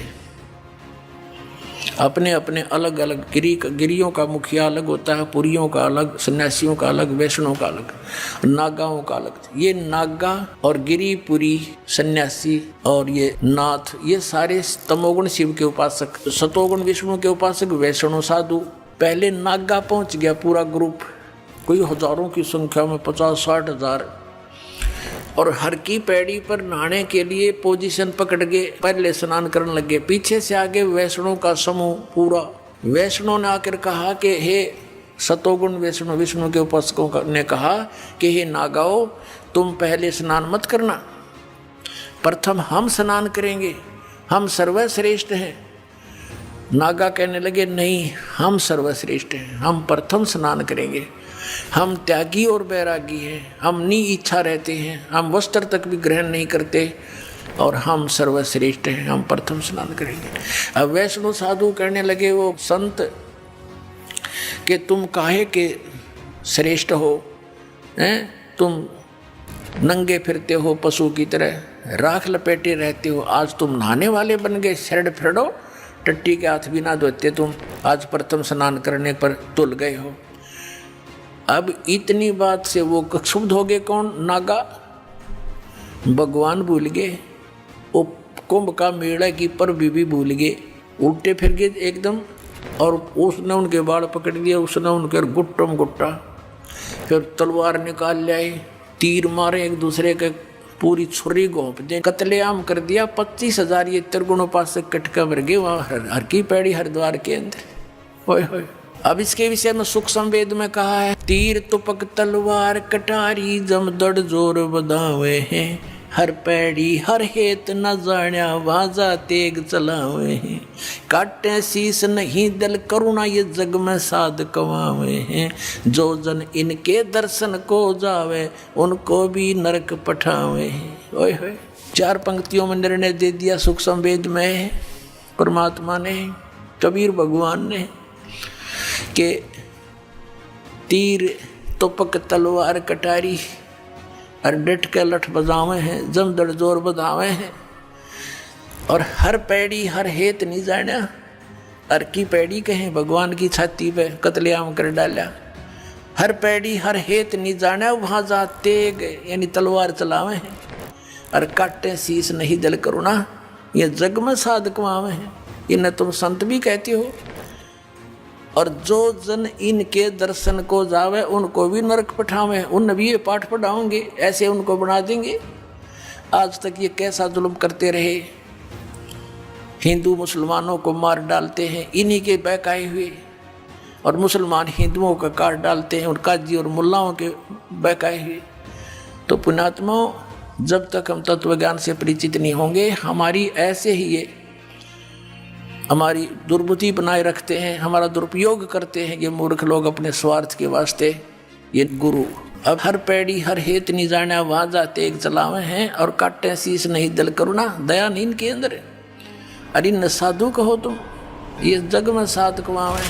दर्शकों, अभी आपने तीनों गुणों रजगुण ब्रह्मा, सतगुण विष्णु और तमगुण शिव जी के उपासकों के विषय में जाना। यही वजह है कि इन तीनों गुणों के उपासकों को गीता अध्याय 7 श्लोक 12-15 में राक्षस स्वभाव के मनुष्यों में नीच दूषित कर्म करने वाले मूर्ख कहा गया है। यानी तीनों गुणों अर्थात रजगुण ब्रह्मा, सतगुण विष्णु और तमगुण शिव जी की साधना व्यर्थ है। आइए अब जानते हैं सूक्ष्म वेद में इस विषय में क्या कहा गया है। सट दर्शन सट भेख कहावे, बहुविध धुंधु धार मचावे, तीर्थ व्रत करे तर बीता, वेद पुराण पढ़त है गीता, यो भी वैदा है वैधे से भेद अलहदा, यो भी वैधा, वैधा माने यूजलेस, व्यर्थ साधना है। कि सट दर्शन सट भेष कहावे, ये जैसे सन्यासी जो ना गिरी पुरी सन्यासी, वैष्णव, नागा और ये नाथ, ये 6 प्रकार के ये 2 त्रिगुण उपासक हैं। तीनों गुण रजगुण ब्रह्मा सतगुण विष्णु तमगुण शिव जी के उपासक हैं। इनके विषय में कहा है 4 संप्रदा 52 द्वारे, जिन्हों नहीं निज नाम विचारे। 4 संप्रदा 52 द्वारे, जिन्हों नहीं निज नाम विचारे, ये माला घाल हुए हैं मुक्ता, सटदल उआ बाई बकदा। आपने आध्यात्मिक ज्ञान चर्चा में साधना पर सुना होगा। अब ये क्या एंड बैंड बोलते हैं, उआ बाई बक रहे हैं, इनको कोई ज्ञान नहीं। तो यहाँ परमात्मा कहते हैं कि 4 संप्रदा 52 द्वारे, जिन्हों नहीं निज नाम बेचारे। अब ये क्या पढ़ है गीता, वेद पुराण पढ़त है गीता है, और तीर्थ व्रत करें तरबीता। वेदों में गीता में कहीं तीर्थ और व्रत करण की नहीं। गीता जी अध्याय नंबर 6 के श्लोक नंबर 16 में कहा कि अर्जुन ये साधना, ये योग न तो अधिक खाने वाले का, न बिल्कुल ना खाने वाले का, यानी जो बिल्कुल ना खाना व्रत रखना कभी सफल नहीं होता। तो यहाँ कहते हैं तीर्थ व्रत करें तरबीता, वेद पुराण पढ़त हैं गीता। 4 संप्रदा 52 द्वारे, जिन्हों नहीं निज नाम बेचारे। माला घाल हुए हैं मुक्ता, सटदल उआ बाई बकदा। अब गीता पढ़ रहे हैं, अन्यों कहें मूल मंत्र के हरे राम राधे श्री राधे, राम राम हरे राम कृष्ण कृष्ण राधे राधे, ओम नमः शिवाय। और गीता में कितना ये मंत्र नहीं। वेद पढ़े पर भेद न जान, ये बाँचे पुराण 18। जड़ को अंधे पत्ते खवाव, ये भूल गे सिरजनहारा। बैरागी बैराग न जाने, बिन सतगुर नहीं चोट निशाने। 12 बाट बिटम्ब बिलोरी, या 6 दर्शन में भक्ति ठगोरी।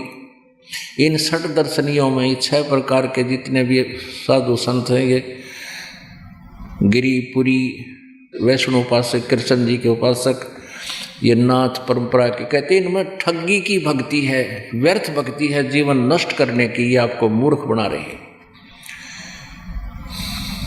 सन्यासी 10 नाम कहावे हैं, शिव शिव करे न संशय जावे। निर्वाणी निकछ निसारा, भूल गए हैं वो ब्रह्म द्वारा। ये ब्रह्म तक भी ना जानते, शिव जी को परमात्मा बनाए बैठे हैं। सुन सन्यासी कुल कर्मनासी, बग में प्योंदी भूले धोंदी। छल छिद्र की भक्ति न कीजिए, आगे जवाब कहो क्या दीजिए। जंगम जैनी फोकट फैनी, नाम न चीन्या गुरु गुण हीना। नग्न निराशा तन को तरासा, पशु प्राणी समान समानी। ये नंगे फिरते हैं जैनी वीर, और ये नागा साधु भी कहते हैं नग्न निराशा, ये निराश जाएंगे, इनको कुछ भी हाथ नहीं लगेगा। और तनकू तरासा, अब इसी बूंदी सर्दी में और गर्मी में नंगे अंडे। अब पशु बन का अपन अंडा करोगे नहीं वस्त्र, आप धक्के खाओगे। अब परमात्मा ने कितना सुंदर शरीर दिया, बुद्धि दी, इसमें अपना सभ्य तरीके से रहो और भक्ति करो, सत साधना करो। कहते नग्न निराशा तन को तरासा, पशु प्राणी समान समानी। पशु प्राणी समान के कुत्ते की तरह नंगे फिरते हैं। वेद पुराणी कथा कहानी, पढ़ पढ़ भूले अर्थ न खुले। ओए होए, कहते हैं वेद पुराण पढ़े इन्होंने, और उनकी कथा कहानी अपने हिसाब से बना बैठी, इन्होंने अर्थ समझ में नहीं आए। वेद और गीता और ये पुराण क्या समझाते हैं। बैरागी सन्यासी सेवड़े, तन पर छार लगावे हैं। ये 500 नार 2500 लड़के, धुंधु धार मचावे हैं। अब क्या बताते हैं कि घर छोड़ दिया, बैरागी बन गया। 1 नारी त्याग दीनी, 5 नारी गैल बे। और पाया न द्वारा मुक्ति का, सुखदेव करी बहु सैल बे।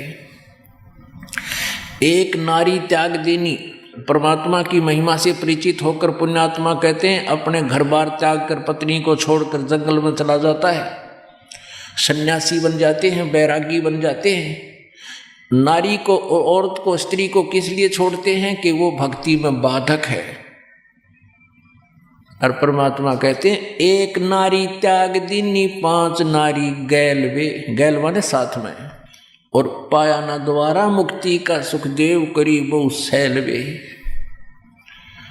अब एक नारी यानी स्त्री तो छोड़ दी तूने बाधक समझ के तेरी भक्ति में बाधा करेगी, और ये 5 नारी गैलवे काम क्रोध मोह लोभ अहंकार इन त्याग बेटा, जब बनेगा बैरागी।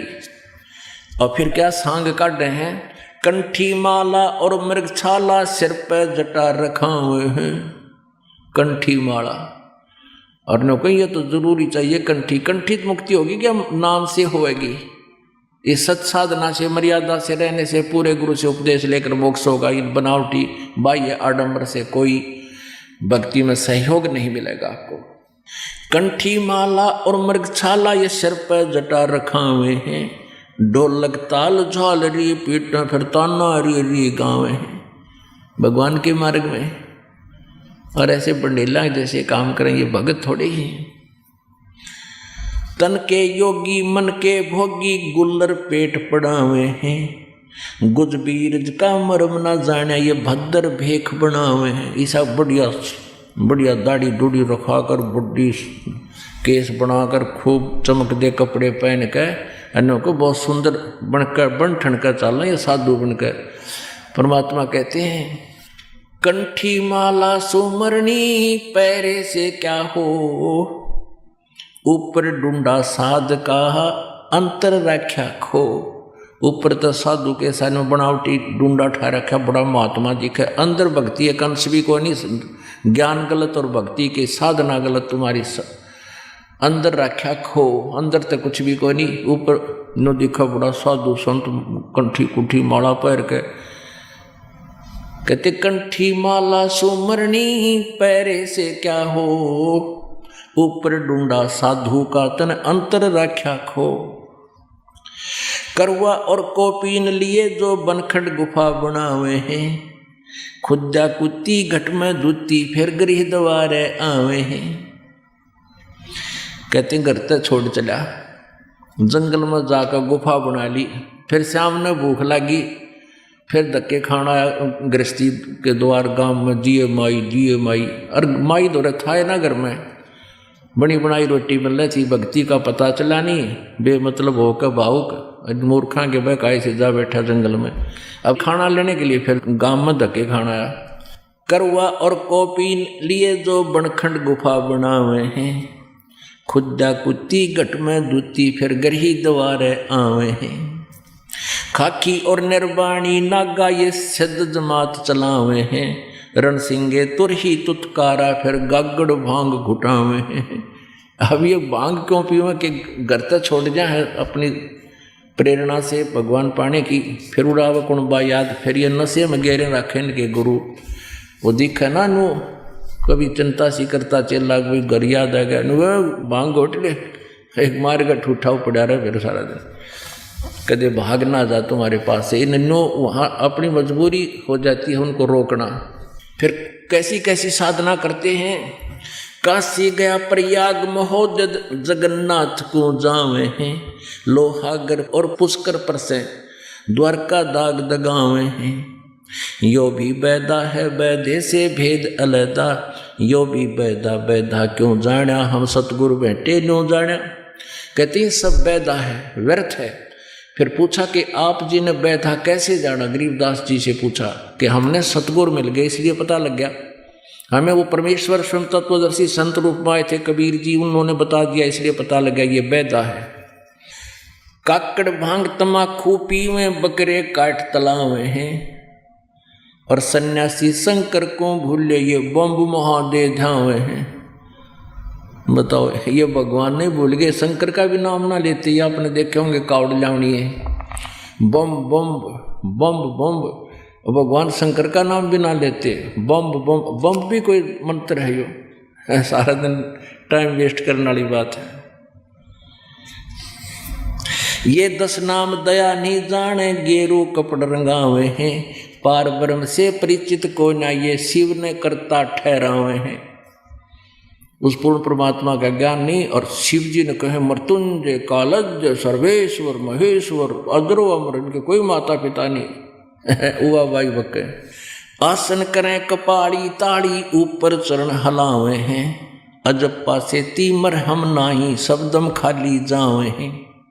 अब आसन करें हैं, जैसे आपने देखा टेलीविजन पावे हैं लोगों ने मूर्ख बनावे हैं, पेट ने नो घुमाओ, और पेट के घुमाने तो भगवान मिल जाएगा बता। परमात्मा की विधि है वो करते नहीं। कहते हैं आसन करें कपाली ताली, ऊपर चरण हलावे हैं, शिरासन कर लें ऊपर न पर दिखावें, और अजप्पा से तीमर हम नहीं सबदम खाली जावे हैं। उस अजप्पा जाप सतनाम के जाप का पता नहीं, सारे सांस व्यर्थ जा रहे हैं आपके। 4 संप्रदा 52 दवारे बैरागी अब आवे हैं, ये कूड़े भेख काल का बाणा संतों देख रिसावे हैं। अब ये क्या करते हैं, जो इनको सच्चाई बता दे कि ये साधना गलत है, जो साधु संत को ये बतावे कि ये साधना करो, तो कहते हैं उनसे लड़न लाग जाए। शामीप शायुज और सहारूप कहलावे हैं, ये 4 मुक्ति। 4 मुक्ति की मरहम नाही, आगे की क्या पावे हैं। इन 4 मुक्ति भी ना हो इनकी जो साधना कर रहे हैं, और सतलोक शाश्वत स्थान तो इनको मिलेगा कहाँ से। 31 सोच बखाने मुर्शिद सो सतगुरु कहलावे हैं, कनफू का गुरु कलुआ भैरो सो हमको नहीं भावे है। कहते हैं ये इतना ज्ञान दे वो सतगुरु, वो सच्चा गुरु हमको अच्छा लगे, वो सतगुरु कहलाता है। तीर्थ बरतों फेरे खुलासा, जो पानी गल जात पतासा, ओ तालिब सपने नहीं आया, अष्ट कमल खोजी नहीं काया। यो भी वैदा है वैधे से भेद अलैदा, यो भी वैदा। कार्तिक मास महात्म नहावे, गया पैरागों पिंड भरवावे, रसना राम रट्या ना कोई, अगली पछली सारिये खोई। कहते हैं कार्तिक के मास में उड़ नहा खाओगे पुणवासी ने गंगा घाट पे, और गया पे प्रयाग में पिंड भरवावे। कहते हैं रसना राम रट्या ना कोई, भक्ति करी कोई ना, अगली पछली सारी खोई। भविष्य का जीवन बर्बाद कर दिया, पिछली कोई पुण्य था वो नष्ट कर दिया।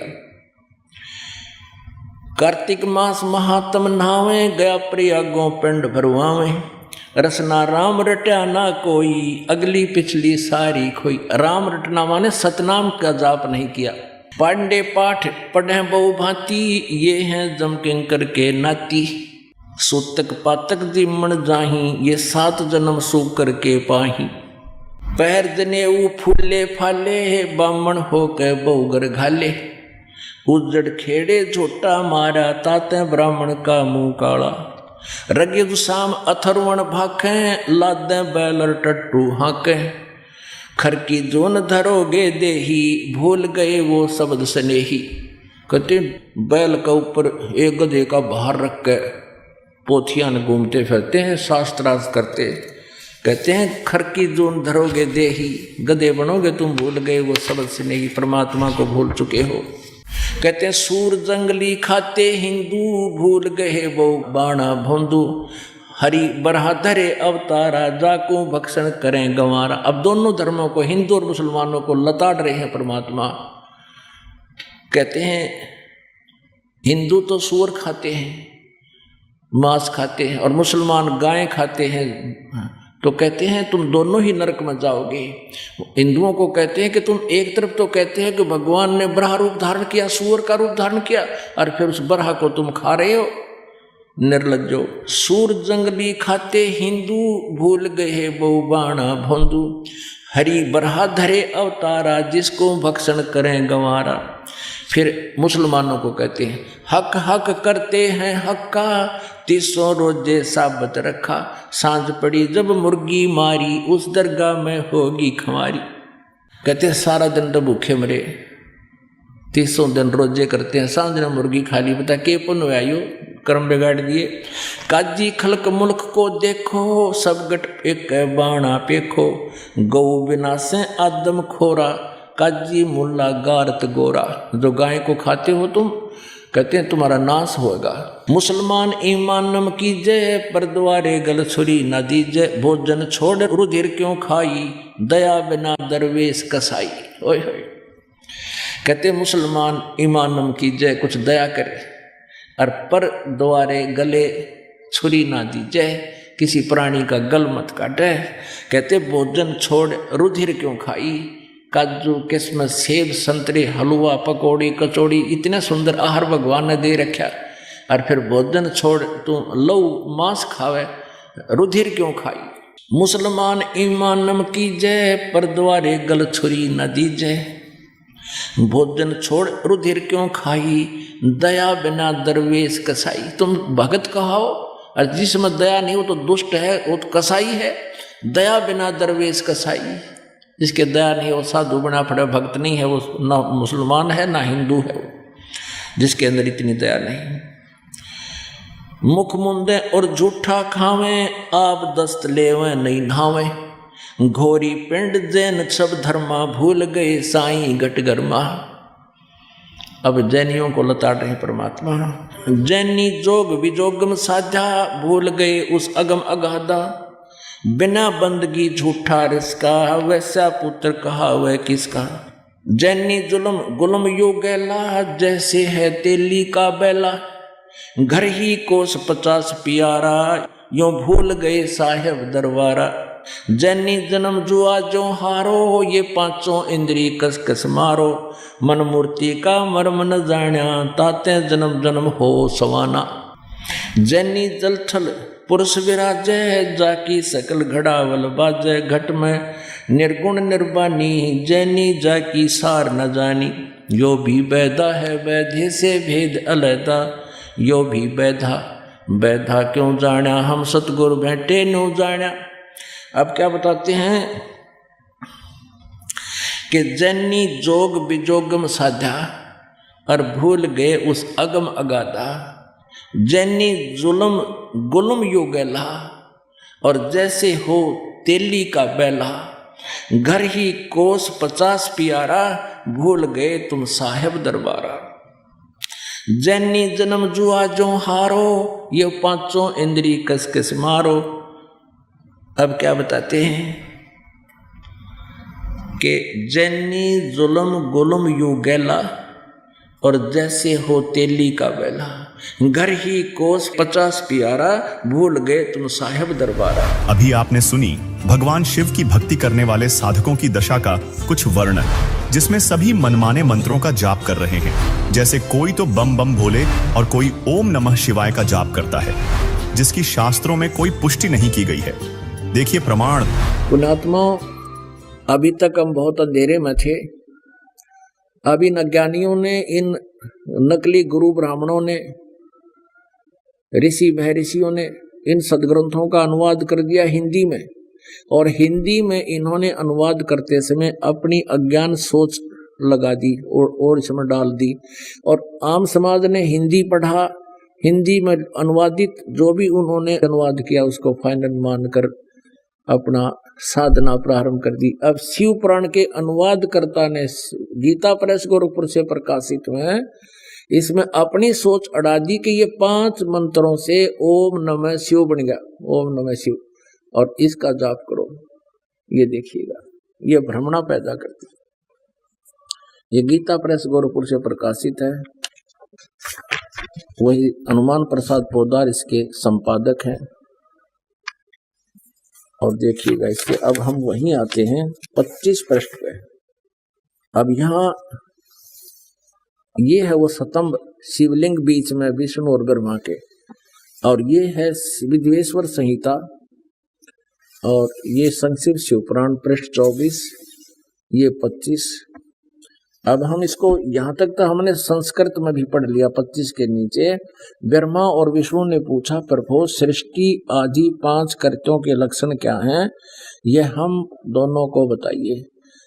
अब ये काल भगवान शिव रूप में खड़ा हुआ कहता है, मेरे कर्तव्यों को समझना अत्यंत गहन है, तथापि मैं कृपा करके तुम्हें उनके विषय में बता रहा हूँ।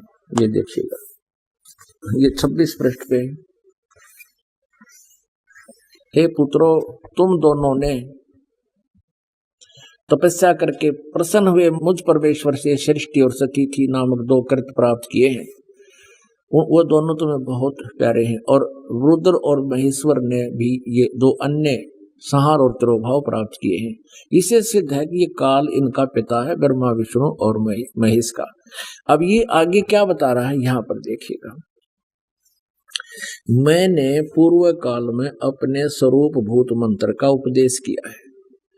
जो ओंकार के रूप में प्रसिद्ध है, वह मंगलकारी मंत्र है। सबसे पहले मेरे मुख से ओंकार यानी ओम प्रकट हुआ, जो मेरे स्वरूप का बोधक है, बोध कराने वाला। ओंकार वाचक है, मैं वाच्य हूँ। ये उसी संस्कृत का अनुवाद किया इसने। मैं वाच्य हूँ, यह मंत्र मेरा रूप ही है। प्रतिदिन ओंकार का निरंतर स्मरण करने से मेरा ही सदा स्मरण होता है। ओम का जाप ब्रह्म का है, ये ब्रह्म शिवरूप में प्रकट होकर बोल रहा है। मेरे उत्तरवर्ती मुख से आकार का, पश्चिम मुख से उकार का, दक्षिण मुख से मकार का, पूर्ववर्ती मुख से बिंदु का, मध्यवर्ती मुख से नाद का प्राकट्य हुआ। इस प्रकार 5 अयों से युक्त ओंकार का विस्तार हुआ और इन सभी अयों से एकीभूत होकर यह परवण एक ओम नामक एक अक्षर हो गया। इस अनुवादकर्ता ने जो गलती की है, यहाँ देखो, वह अकार आदि क्रम से और मकार आदि क्रम से कर्म से प्रकाश में आया है। ओम नमः शिवाय ये 5 अक्षर मंत्र है। अरे गधे, यू आर स्पष्ट कह रहे हैं कि इन 5 अयों से एकीभूत होकर ये ओम मंत्र हो गया। और इसने अड़ा दी ओम नमः शिवाय, ये अलग से अक्षर लिखे ना, ये संस्कृत में नहीं है, इसकी अपनी सोच है। तो पवित्र इन पुण्य आत्माओं ने इस ओम नमः शिवाय को देख लिया कि मूल संस्कृत में भी यही होगा, अनुवादकर्ता लिखा है, तो हमने ओम नमः शिवाय के रट लगा दी। ये बिल्कुल गलत मंत्र है। ओम नमः शिवाय शास्त्र विधि रहित मंत्र है, ये नहीं करना चाहिए। सवाल नंबर 4, क्या शिव से भी कोई समर्थ भगवान है? दोस्तों, यह सवाल आपके मन में कभी ना कभी जरूर आया होगा। आखिर वो पूर्ण परमात्मा कौन है जिसकी बात हर धर्म ग्रंथ करता है? गीता, वेद, कुरान, गुरु ग्रंथ साहिब, सब में एक सर्वशक्तिमान अविनाशी प्रभु की बात कही गई है। लेकिन क्या हम वाकई उसे समझ पाए हैं, या फिर हम उसी भूल भुलैया में फंसे हैं जहां हमें आधे अधूरे ज्ञान के साथ छोड़ दिया गया है? संत रामपाल जी महाराज अपने सत्संगों में बताते हैं कि पूर्ण परमात्मा को जानने का रास्ता तत्व ज्ञान से होकर जाता है। तो आइए इस तत्व ज्ञान को समझते हैं और देखते हैं कि धर्म ग्रंथ क्या कहते हैं। गीता अध्याय 7 श्लोक 19 में ब्रह्म कहता है, बहूनां जन्मनामन्ते ज्ञानवान् मां प्रपद्यते, वासुदेवः सर्वमिति समहात्मा सुदुर्लभः। इस श्लोक में गीता ज्ञानदाता ब्रह्म कह रहा है कि बहुत जन्मों के अंत के जन्म में तत्व ज्ञान को प्राप्त पुरुष मुझको भजता है। वासुदेव अर्थात सर्वव्यापक पूर्ण ब्रह्म ही सब कुछ है। इस प्रकार जो यह जानता है वह महात्मा अत्यंत दुर्लभ है। लेकिन रुकिए, यहाँ सवाल उठता है, ये वासुदेव कौन है? क्या वो श्री कृष्ण है जैसा कि ज्यादातर लोग मानते हैं, या फिर कोई और सत्य है जो हमसे छिपा है? संत रामपाल जी बताते हैं कि श्रीमद् भागवत पुराण के स्कंध 10 अध्याय 51 श्लोक 41 में श्री कृष्ण स्वयं कहते हैं, मैं वासुदेव का पुत्र हूं, इसलिए लोग मुझे वासुदेव कहते हैं। यानी श्री कृष्ण का कहने का मतलब है कि मेरे पिता का नाम वासुदेव होने के कारण लोग मुझे वासुदेव कहते हैं, न कि सर्वशक्तिमान या पूर्ण ब्रह्म होने के कारण। इससे स्पष्ट होता है कि जिस वासुदेव के विषय में गीता अध्याय 7 श्लोक 19 में कहा गया है, वह वासुदेव परमात्मा श्री कृष्ण नहीं है, बल्कि श्री कृष्ण तो श्री विष्णु जी के अवतार हैं, जो कि एक ब्रह्मांड में बने 3 लोक, स्वर्ग लोक, पृथ्वी लोक और पाताल लोक में सतोगुण विभाग के प्रभु हैं। इसी तरह इन्हीं तीनों लोकों में शिव जी तमोगुण विभाग के तथा ब्रह्मा जी रजोगुण विभाग के प्रभु हैं। तो फिर असली वासुदेव यानी पूर्ण परमात्मा कौन है? गीता अध्याय 15 श्लोक 16 में द्वाविमौ पुरुषौ लोके क्षरश्चाक्षर एव च, क्षरः सर्वाणि भूतानि कूटस्थोऽक्षर उच्यते। ब्रह्म कहता है कि इस सृष्टि में 2 पुरुष हैं, क्षर पुरुष ब्रह्म और अक्षर पुरुष परब्रह्म। ये दोनों और इनके अधीन सभी प्राणी नाशवान हैं। लेकिन गीता अध्याय 15 श्लोक 17 में एक तीसरे पुरुष की बात कही गई है। उत्तमः पुरुषस्त्वन्यः परमात्मेत्युदाहृतः, यो लोकत्रयमाविश्य बिभत्यव्यय ईश्वरः। यानी उत्तम पुरुष अर्थात पुरुषोत्तम तो कोई अन्य ही है जिसे परमात्मा कहा गया है, वो इन दोनों से अलग है। जो तीनों लोकों में प्रवेश करके सबका धारण पोषण करता है, वह वास्तव में अविनाशी है, जिसे गीता ज्ञान दाता ने गीता अध्याय 8 श्लोक 3 में परम अक्षर ब्रह्म अर्थात परम अक्षर पुरुष कहा है। अब आप ही बताइए, अगर ब्रह्म और परब्रह्म भी नाशवान है, तो क्या वो पूर्ण परमात्मा हो सकते हैं? गीता का ज्ञानदाता गीता अध्याय 15 श्लोक 4 में स्वयं कहता है कि जिस परम अक्षर ब्रह्म यानी परमेश्वर से आदि सृष्टि उत्पन्न हुई है, उस आदि पुरुष नारायण यानी सनातन पूर्ण परमात्मा की ही मैं शरण में हूं। तो फिर ये परमेश्वर कौन है जिसके आगे ब्रह्म भी सिर झुकाता है? दर्शकों, उसी सृष्टि के रचनहार के विषय में वेद ज्ञानदाता ब्रह्म ने कहा है। प्रमाण 1 ऋग्वेद मंडल 1 सूक्त 1 मंत्र 5 में कहा है कि साधकों के लिए पूजा करने योग्य अविनाशी प्रभु सर्व सृष्टि रचनहार कबीरदेव है, जो अविनाशी विचित्र तेजोमय शरीर युक्त आकार में सुना जाता है। वह परमेश्वर सत भक्ति करने वाले सर्व विकार रहित देव स्वरूप साधकों द्वारा प्राप्त होता है। प्रमाण 2 ऋग्वेद मंडल 9 सूक्त 94 मंत्र 3 में वेद ज्ञानदाता ने कहा है कि जो परमात्मा कवियों की भूमिका करके सत भक्ति भाव को परिपूर्ण रूप से प्रदान करता है, वह कबीरदेव अर्थात कबीर परमेश्वर है। उसके समान कोई भी शूरवीर नहीं है। सर्व ब्रह्मांडों के प्रभुओं में उसकी शक्ति अर्थात समर्थता का यश है। प्रमाण 3 वही अथर्ववेद कांड 4 अनुवाक 1 मंत्र 7 में कहा है कि जो अचल अर्थात अविनाशी जगत पिता भक्तों का वास्तविक साथी अर्थात आत्मा का आधार जगत गुरु तथा विनम्र पुजारी अर्थात विधिवत साधक को सुरक्षा के साथ सतलोक ले जाने वाला सर्व ब्रह्मांडों की रचना करने वाला जगदम्बा अर्थात माता वाले गुणों से भी युक्त काल की तरह धोखा न देने वाले स्वभाव अर्थात गुणों वाला ज्यों का त्यों अर्थात वैसा ही वह आप कबीरदेव अर्थात कबीर परमेश्वर है। प्रमाण 4 सामवेद मंत्र संख्या 920 में कहा है कि सर्व सृष्टि के रचनहार सतपुरुष कबीर साहिब पूर्ण ईश्वरीय शक्ति युक्त पूर्ण ब्रह्म के समान मनोहर जो अविनाशी है, वह परमात्मा सत्संग अर्थात सदुपदेश रूपी बारिश करके अपने उपासक भक्त के पाप नष्ट करने वाला है। प्रमाण 5 सामवेद मंत्र संख्या 1094 में कहा है कि परम सुखदायक कबीर स्वयं प्राणियों को भोजन देने वाला अर्थात पालन करता है, वह स्वयं भक्तों की भक्ति का आधार है, जिसका जिक्र गीता अध्याय 15 श्लोक 17 में है कि उत्तम पुरुष यानी अविनाशी परमात्मा तो अन्य है जो तीनों लोकों में प्रवेश करके सबका धारण पोषण करता है। प्रमाण 6 कुरान शरीफ के सूरत फुरकानी 25 आयत 52 से 59 तथा ऑर्थोडॉक्स ज्यूइश बाइबल इयोब 36 आयत 5 भी यही प्रमाण देता है कि 6 दिन में सर्व कायनात यानी सृष्टि को बनाकर 7वें दिन तख्त सिंहासन पर विराजमान होने वाला सर्वशक्तिमान प्रभु अल्लाह का नाम कबीर है। प्रमाण 7 श्री गुरु ग्रंथ साहिब पृष्ठ नंबर 721 राग तिलंग महला 1 पर नानक जी ने कहा है, यक अर्ज गुफ्तम पेश तोदर कून करतार हक्का कबीर करीम तू बेअब परवरदिगार नानक बुगोयद जंतुरा तेरे चाकराम पाखाक। उपरोक्त वाणी में श्री नानक जी ने स्पष्ट कर दिया कि हे हक्का कबीर अर्थात सत कबीर आप कूण करतार यानी शब्द शक्ति से रचना करने वाले शब्द स्वरूपी प्रभु अर्थात सर्व सृष्टि के रचनहार हो। आप ही बेब यानी निर्विकार परवरदिगार यानी सर्व के पालन करता दयालु प्रभु हो। मैं आपके दासों का भी दास हूं। प्रमाण 8 इसी का आंखों देखा प्रमाण देते हुए संत गरीब दास जी महाराज दादू जी तथा नानक जी कहते हैं, गरीब अनंत कोटि ब्रह्मांड का एक रति नहीं भार, सतगुरु पुरुष कबीर हैं कुल के सृजनहार। गरीब परमेश्वर एक कबीर है दूजा नहीं आधार, दास गरीब सकल सृष्टि का यों ही सृजनहार।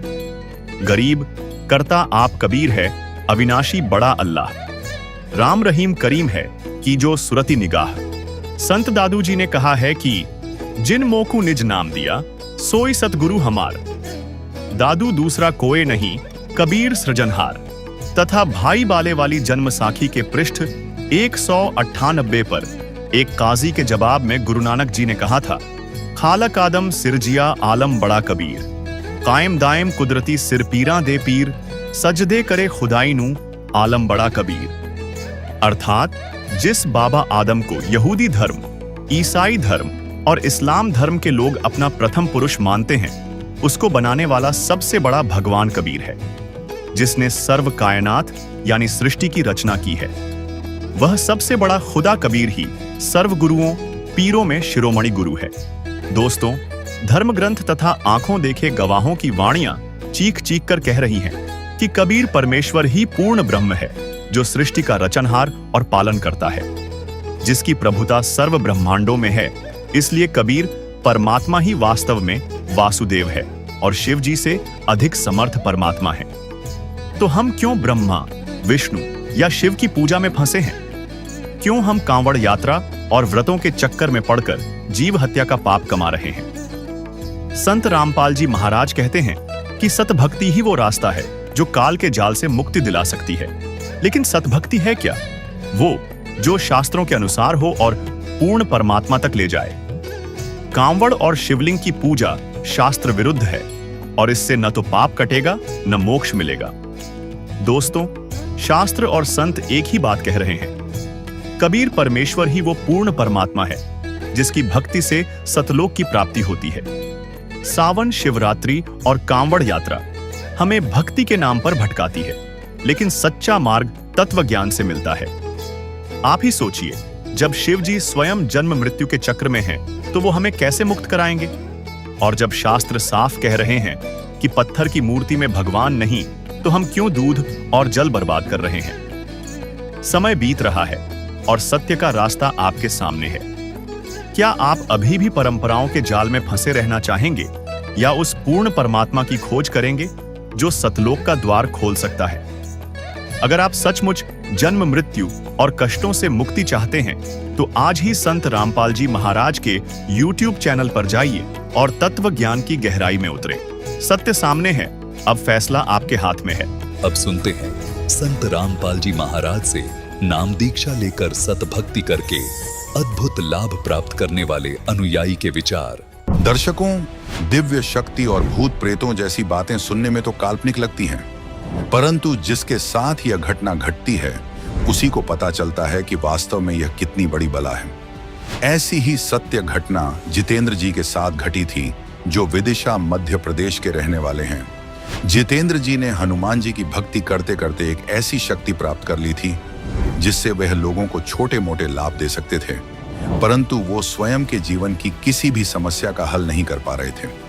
आज जितेंद्र जी का कहना है कि संत रामपाल जी महाराज की शरण में आने के बाद मुझे अपने जीवन की सभी समस्याओं का समाधान मिल गया। आज मैं पूर्ण रूप से सुखी हूँ। आइए जानते हैं कि जितेंद्र जी ऐसा क्यों कह रहे हैं। सुनते हैं जितेंद्र जी की कहानी, उन्हीं की जुबानी। नमस्कार सर। नमस्कार सर। सर क्या नाम है आपका? सर जितेंद्र शर्मा नाम है मेरा। जितेंद्र जी आप कहाँ के रहने वाले हैं? गंज बासुदा, जिला विदिशा, मध्य प्रदेश। सर संत रामपाल जी महाराज से नाम दीक्षा आपने कब ली? सर 20 तारीख 4था महीना 2013।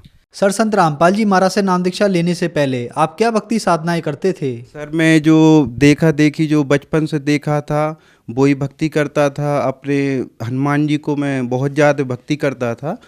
तो अपने एक पैर पे खड़े होकर 3-3 घंटे तक मैं राम नाम का जाप करता था उनके सामने।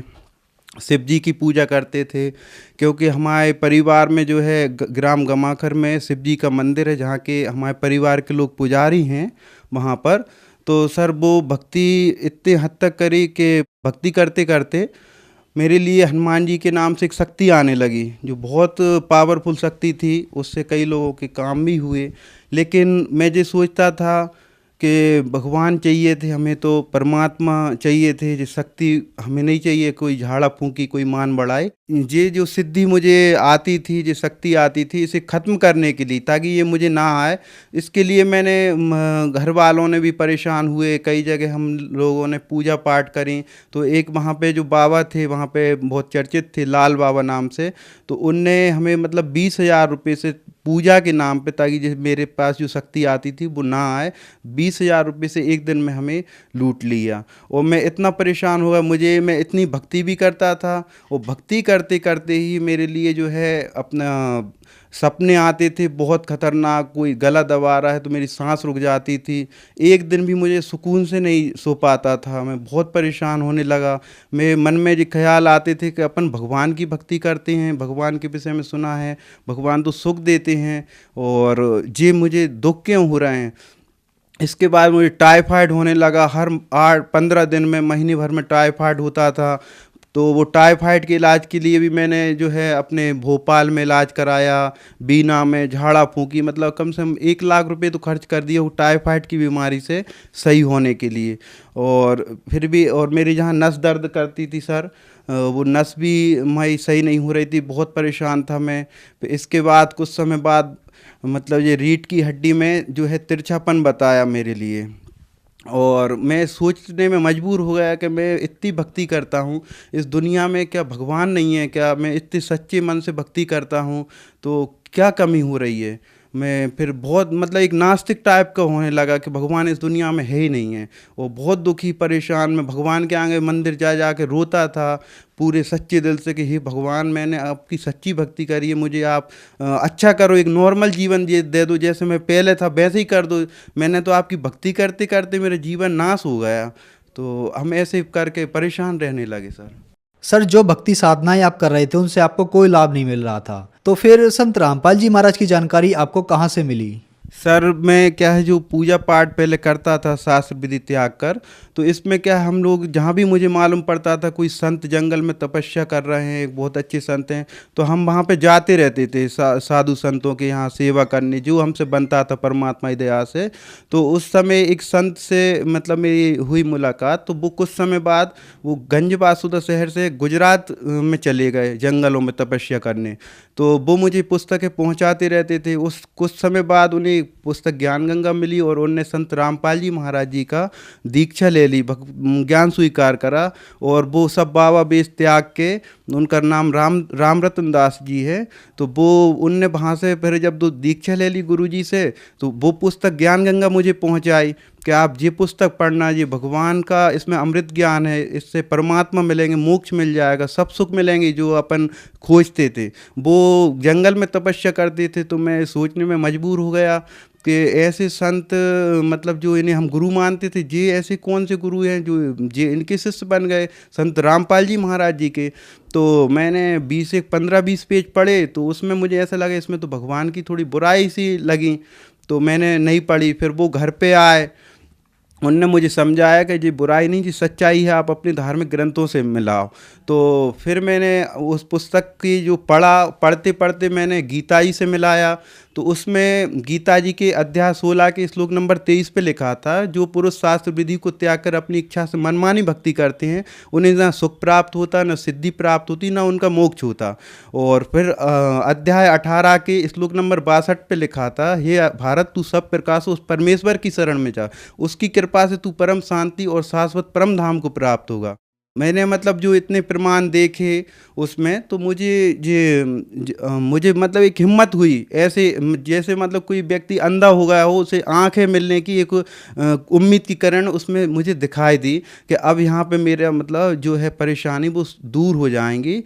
तो फिर परमात्मा की दया से मैंने जब वो ज्ञान पूरा अपने धार्मिक ग्रंथों से मिला लिया, तो फिर मैं पूरी तरह से उससे संतुष्ट हुआ कि ये ज्ञान परमात्मा का है, और इसमें वेदों से प्रमाण बताया है, वेदों से मिलाया कि वो पूर्ण परमात्मा की शरण में जो भी भक्त जाता है, उसके वो परमात्मा जन्मों जन्मों के पापों का नाश करके उसे पुनः जीवन दान भी दे देते हैं और पापों का नाश कर देते हैं। तो मैंने कहा परमात्मा की कृपा से, यहाँ मालिक की कृपा से मेरी समस्याओं को समाधान होगा। तो संत रामपाल जी महाराज जी की जो पुस्तक है उसमें मैं विचार करता था, तो एक दिन रात में मतलब सुबह 6 बजे के लगभग मैं नींद खुल गई थी, तो उस समय एकदम से संत रामपाल जी गुरु महाराज जी मेरे पास में आके बैठे और मेरे सिर पे हाथ फेरने लगे और बोले, बेटा 1 महीने बाद अब तुझे कोई तकलीफ नहीं होगी। तो फिर 1 महीने बाद ही मतलब जो राम रतन जी ने मुझे पुस्तक दी थी, वो 1 महीने बाद फिर दोबारा मेरे पास आए और बोले, क्या आप दीक्षा लेना है? तो मैंने बोला बिल्कुल लेना है भगत जी। तो वो फिर मुझे ले गए संत रामपाल जी महाराज जी के आश्रम पे। तो वहाँ पे संत रामपाल जी गुरु महाराज जी से वहाँ पे हमने फिर दीक्षा ली।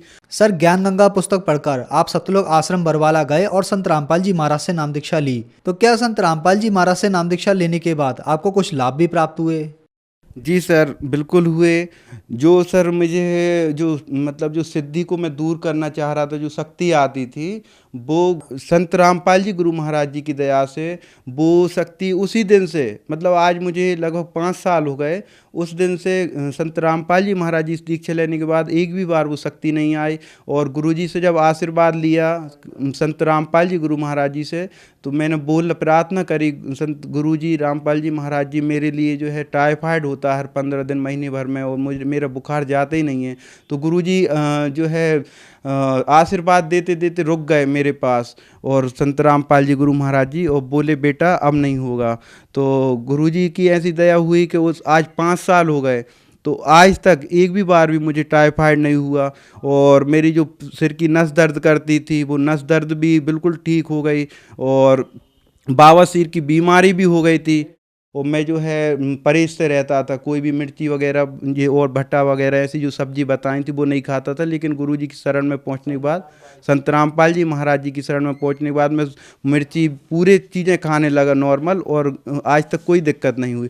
और मैंने जो जांच कराई थी, मेरे रीढ़ की हड्डी में जो तिरछापन बताया था, MRI जाँच कराई थी 6,500 रुपये में भोपाल में प्यूपिल्स हॉस्पिटल में। तो डॉक्टर साहब ने बताया था आपके 2.5-3 लाख रुपये जो है इसमें ऑपरेशन होगा, खर्च आएगा, और आप कभी भरी हुई तगाड़ी भी मत उठाना। तो भरी हुई तगाड़ी का वजन भी नहीं उठाना था। तो मेरे लिए तो विश्वास हो गया था कि संत रामपाल जी महाराज जी के यहाँ भक्तों के अनुभव सुनता था मैं, कि उन्हें तो जीवन दान तक मृत्यु से जीवित कर दिए हैं भक्तों को। तो मेरे लिए तो इतना आराम लग गया, तो मुझे विश्वास हो गया था कि मैं जितनी भक्ति ज़्यादा करूँगा तो एक दिन मेरी जी रीढ़ की हड्डी भी ठीक हो जाएगी। तो गुरुजी की ऐसी दया हुई संत रामपाल जी महाराज जी की कि मेरी वो रीढ़ की हड्डी का दर्द बिल्कुल एकदम ठीक हो गया और मैं कम से कम 50-50 किलो वजन भी उठाने लगा। मैं आज अपनी रिपोर्ट भी लाया हूं, क्योंकि आज जो है धर्म के नाम पे बहुत लोग मतलब झूठ भी बोलते हैं, ताकि आपको विश्वास हो देखने के बाद कि ये सच्चाई है और आप विश्वास करो। ये सर ये रिपोर्ट है जो मैंने जांच कराई थी, जिसमें आप देख सकते हैं इसमें जो रीढ़ की हड्डी है उसमें टेढ़ापन है, जो असंभव है, मतलब इसमें बगैर ऑपरेशन के व्यक्ति ठीक नहीं हो पाता। और जिसे रोग हुआ है वो इस पीड़ा को समझता है। मैं बहुत ज़्यादा दुखी रहा, बहुत परेशान रहा, इससे बहुत दर्द होता था पैरों में, पैर के काम नहीं करते थे। संत रामपाल जी गुरु महाराज जी ने जो भक्ति दी, भक्ति करते करते वो दर्द आज मैं भूल गया, वो दर्द कहाँ चला गया। तो गुरुजी के यहाँ मतलब कोई भी चीज़ असंभव नहीं है। मैंने वहाँ पे देखा है कम से कम 2500 लोगों के कैंसर जैसी बीमारी भी वहाँ पे ठीक हो गई है। और ये मुझे पूरा विश्वास है कि कोई भी कितना ही दुखी व्यक्ति है, मैं अपने आप में बहुत दुखी व्यक्ति था, मतलब अपने आप में दिन भर मुझे ऐसा लगता था कि मैं 100 बार ये सोचता था कि भगवान के यहीं से जब धोखा मिल गया तो अपने आप में गोली मार लूँ, ख़त्म कर लूँ अपने आप को, बार बार ऐसे विचार आते थे। क्योंकि भगवान की इतनी भक्ति करते मैं दुखी हो गया था। मैं सोचता था कहीं दुनिया में भगवान नहीं है, लेकिन वास्तविकता में जब धार्मिक ग्रंथों में देखा तो भगवान इस पृथ्वी पे आ चुके हैं, और वो उनकी भक्ति जो बता रहे हैं संत रामपाल जी महाराज जी, उस भक्ति से हर चीज़ संभव है। गुरुजी संत रामपाल जी महाराज जी की कृपा से मेरे जो बहुत बड़े संकट में मैं फंस गया था, पूरी जो बीमारियां थी, कई बीमारियां थी, जो प्रेत बाधा थी और सपने आते थे बहुत खतरनाक, गुरुजी की संत रामपाल जी महाराज जी की दया से मैं आज पूरी तरह से स्वस्थ हूँ। सर, संत रामपाल जी महाराज से नाम दीक्षा लेने के बाद आपकी रीढ़ की हड्डी की बीमारी, टाइफाइड की बीमारी ठीक हुई। इसके अलावा आपकी भूत प्रेत की समस्या भी ठीक हुई। तो जो श्रद्धालु आज आपको देख रहे हैं, आप उन्हें क्या संदेश देना चाहेंगे? उनके लिए सर बस मैं संदेश तो संत रामपाल जी गुरु महाराज जी देते हैं। मैं प्रार्थना करना चाहता हूँ हाथ जोड़ के कि जैसे हम मतलब आज तक जो भक्ति करते हैं तो वो भक्ति हम केवल शास्त्रों से हटके कर रहे हैं, मनमानी साधना कर रहे हैं। तो आपसे यही प्रार्थना है कि आप जो गुरुजी संत रामपाल जी महाराज जी का ज्ञान समझें, अपने धार्मिक ग्रंथों से मिलाएं, और ये मौका बार बार नहीं मिलेगा। हमारा जो मनुष्य जीवन है बहुत अनमोल है। संत रामपाल जी महाराज जी से दीक्षा लो और अपना मानव जीवन सफल बनाएं, अपना कल्याण करें। सर, संत रामपाल जी महाराज से नाम दीक्षा कैसे ले सकते हैं? सर, चैनल पे संत रामपाल जी महाराज जी का सत्संग आता है, उसके नीचे पट्टी पर उनके नंबर दिए जाते हैं, उन नंबरों पे फ़ोन लगाएं। और नज़दीकी जो सेंटर दिए हैं गुरुजी की कृपा से आज कई जगह नाम दीक्षा केंद्र खुल गए हैं, वहाँ पर जाके आप नाम दीक्षा ले सकते हैं निःशुल्क। धन्यवाद सर। साहिब।